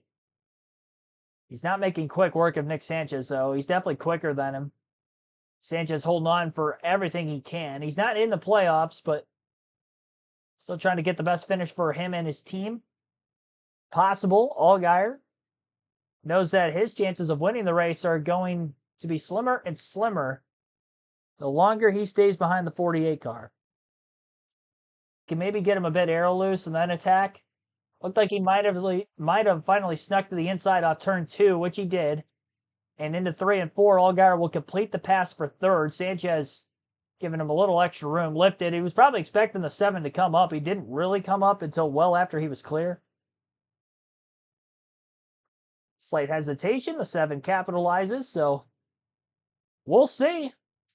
Have to monitor lap times. Who's going to be quicker between Zilich, Almirola, and Allgaier. And if Almirola and Zilich get to battling, Allgaier can close that gap as well. It does seem like Almirola is quicker than the 88. Now, Zilich got out early, led about 13 laps before losing the lead at the beginning of stage 3 after winning the race off pit road. So here he is now, kind of doing the same thing. Won the race out of the pits, got to the lead, but can he hold on? We're getting to that point where we're almost 10 laps into the run. And he's going to start to fade a little bit more as the run goes on. Can Almirola, the veteran, take the rookie to school? Or will the rookie, who has won 10 races this year, win an 11th?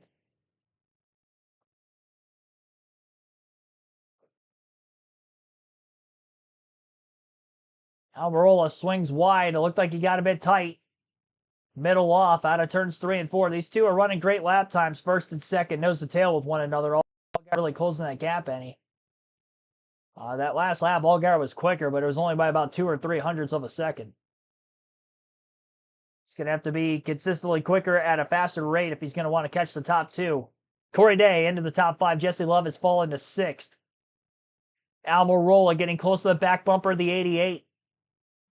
Drove it in very deep on entry into 3 and 4, so Zilich will win the race back to the gas, but it did look like the back of that 88 car was starting to wiggle a little bit more as he was free through 3 and 4.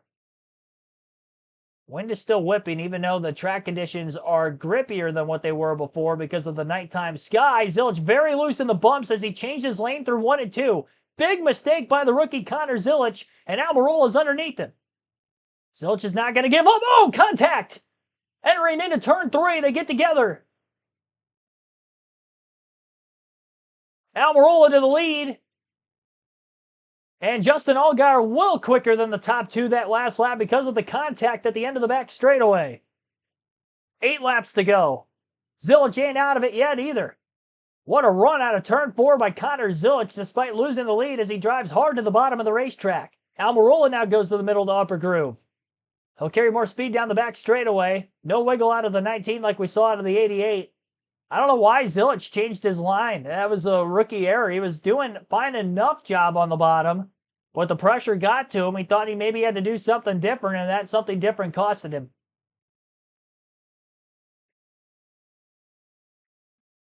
And Zilich is not giving up either. He lost the lead. He's still strong. It's like he's found a second gear all of a sudden. 6.5 laps to go. And we know how young guys tend to race. In the lower series, no matter the amount of wins they have, none are too many. Big moment for Zilich up out of 3 and 4, very sideways. Lost a ton of ground to Almirola that time, about 3 to 4 tenths of a second slower that last lap because of the mistake. That was more on the dirty air side of things, probably slightly overdriving the car on top of it. Almirola is doing a smooth job running that middle to upper line through 1 and 2. We haven't really seen guys do that to too much effectiveness, but he's found something after taking the lead to go up there. Corey Day, who's already looking for that first career top 5 of the Xfinity Series, is now up to 4th as he gets by Nick Sanchez. Great job by Day. I'm not sure how many Xfinity starts he's had. It's definitely far less than the trucks.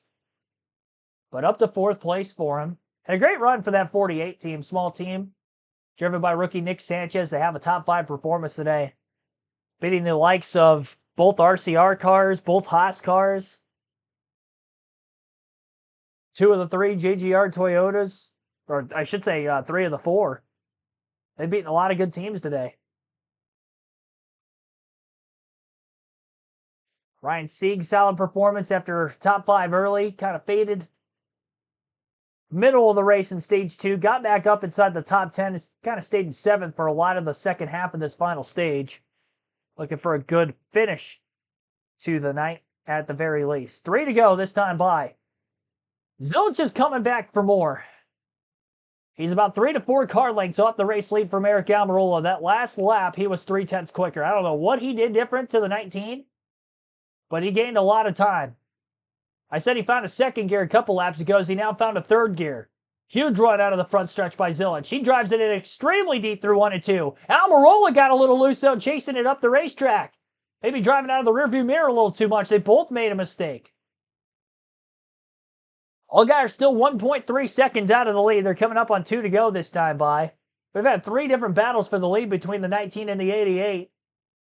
But this one is going to have to be the final one because we're running out of laps. Remember, this race length is extra distance. 1 extra lap, 201 versus 200. Will that be the difference for Zilic to make this pass for the win? Outer groove of the racetrack, Zilic dirt tracking it up out of turn 2. The 19 washed wide also through the corner. They're both on the gas for as long as they can be on both ends of the racetrack. And they're coming up on the white flag this time by. Zilic wiggles more in the bottom in the dirty air behind Almirola. Loses ground once more. Second consecutive corner that has happened. 1 lap to go for Eric Almirola. And now the lead is stretched out to about 7 to 8 car lengths over the 88 car. And that might be too big of a gap with too little time to get there. Valiant effort by Connor Zilic to try to go for back-to-back wins and his 11th on the season, but it's going to be Eric Almirola getting his 3rd of the season on a part-time effort and get the Owners' Championship potentially to JGR, because that 19 team will be racing for the Owners' title at Phoenix with a win today. Eric Almirola wins at Vegas, and we'll try to go for the Phoenix sweep in 3 weeks to get Joe Gibbs the owner's title for the NASCAR Xfinity Series. Margin of victory, 0.6 of a second. Eric Almirola wins it. Connor Zilic in 2nd. Justin Allgaier 3rd. Corey Day 4th. 5th for Nick Sanchez. Jesse Love in 6th. Ryan Sieg 7th. Taylor Gray 8th. Sam Mayer 9th. And rounding out the top 10 was Austin Hill. Sheldon Creed in 11th. William Sawalich 12th. Brandon Jones 13th. Harrison Burt 14th. And Carson Kvapil 15th. 16th for Daniel Hemrick, Daniel Dye 17th, Christian Eckes 18th, Matt DiBenedetto 19th, and Sammy Smith 20th. Kyle Sieg 21st, Trevor Bayne 22nd, Josh Williams 23rd, Anthony Alfredo 24th, Brennan Poole 25th, 26th for Jeb Burton 27th. Last car in the lead lap was Blaine Perkins. Dean Thompson first car lap down in 28th. Ryan Ellis 29th, Parker Retzlaff 30th, 31st for Austin Green after runner-up a week ago at the Roval. Garrett Smithley 32nd, Mason Maggio 33rd, Nick Lights 34th, Joey Gase 35th. And 3 cars DNF tonight. Jeremy Clements 36th, Mason Massey 37th, and Thomas Annunziata in 38th. 15 lead changes, 4 cautions, 1 for incident in the final stage, 1 for debris in stage 1, the 2 stage breaks in the middle of the race. 2 hours, 13 minutes, 31 seconds total time on the event. We finish under the regulation length of 302 miles, 201 laps. 107 laps led with 2 stage wins today for Eric Almirola. Dominated the day, but it still came down to the wire on a long green flag run to the checker. Connor Zilic led for 34 laps, 28 for the pole sitter Justin Allgaier, 22 for Jesse Love, 1 for Nick Sanchez, of guys that finished in the top 10. Other drivers who led during green flag pit stops, 1 for Brandon Jones, 4 for Daniel Hemrick, 2 for Daniel Dye, 2 for Kyle Sieg. 18 straight top 5 finishes now for Connor Zilic as he adds on to the record for the most consecutive top 5 finishes in the NASCAR Xfinity Series.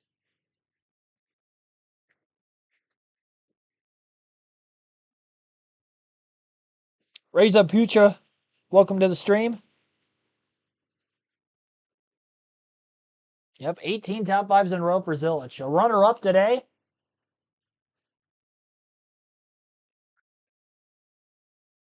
Driver standings wise, nobody is locked into the championship 4, but again, owner standings, the 19 team for JGR is. Eric Almirola drives his car to victory lane.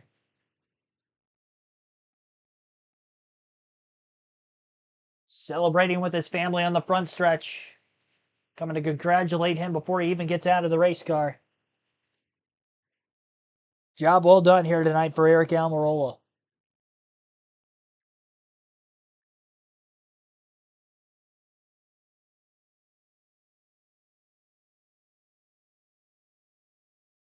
Corey Gibson, welcome into the stream. Thanks for tuning in. Yeah, wow, indeed. Great race. This was a fun one. Fun race tonight.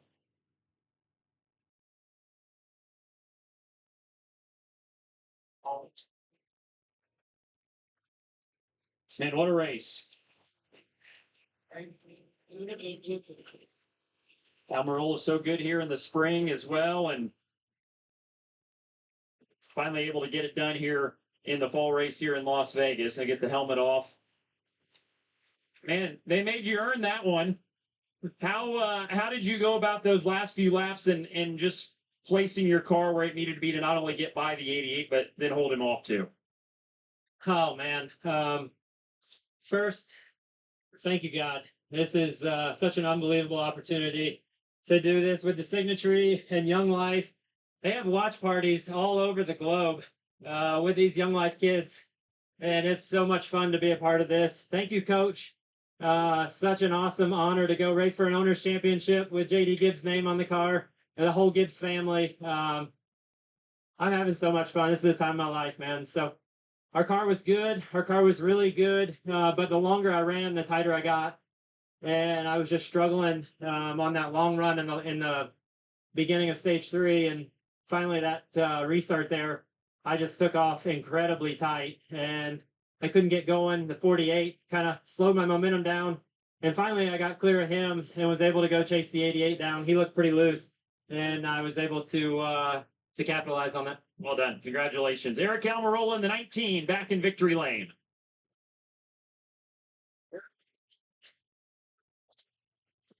And Connor Zilich having a word with his teammate Justin Allgaier about, looks like, how they were both handling the end of the race. But man, we'll have to settle for second here. I know you were frustrated with yourself and with the car there at the end, but you told your team after the checkers, you apologized. You said, I was so close, I should have been more aggressive. If given the last laps of that race back, how would you have done things differently?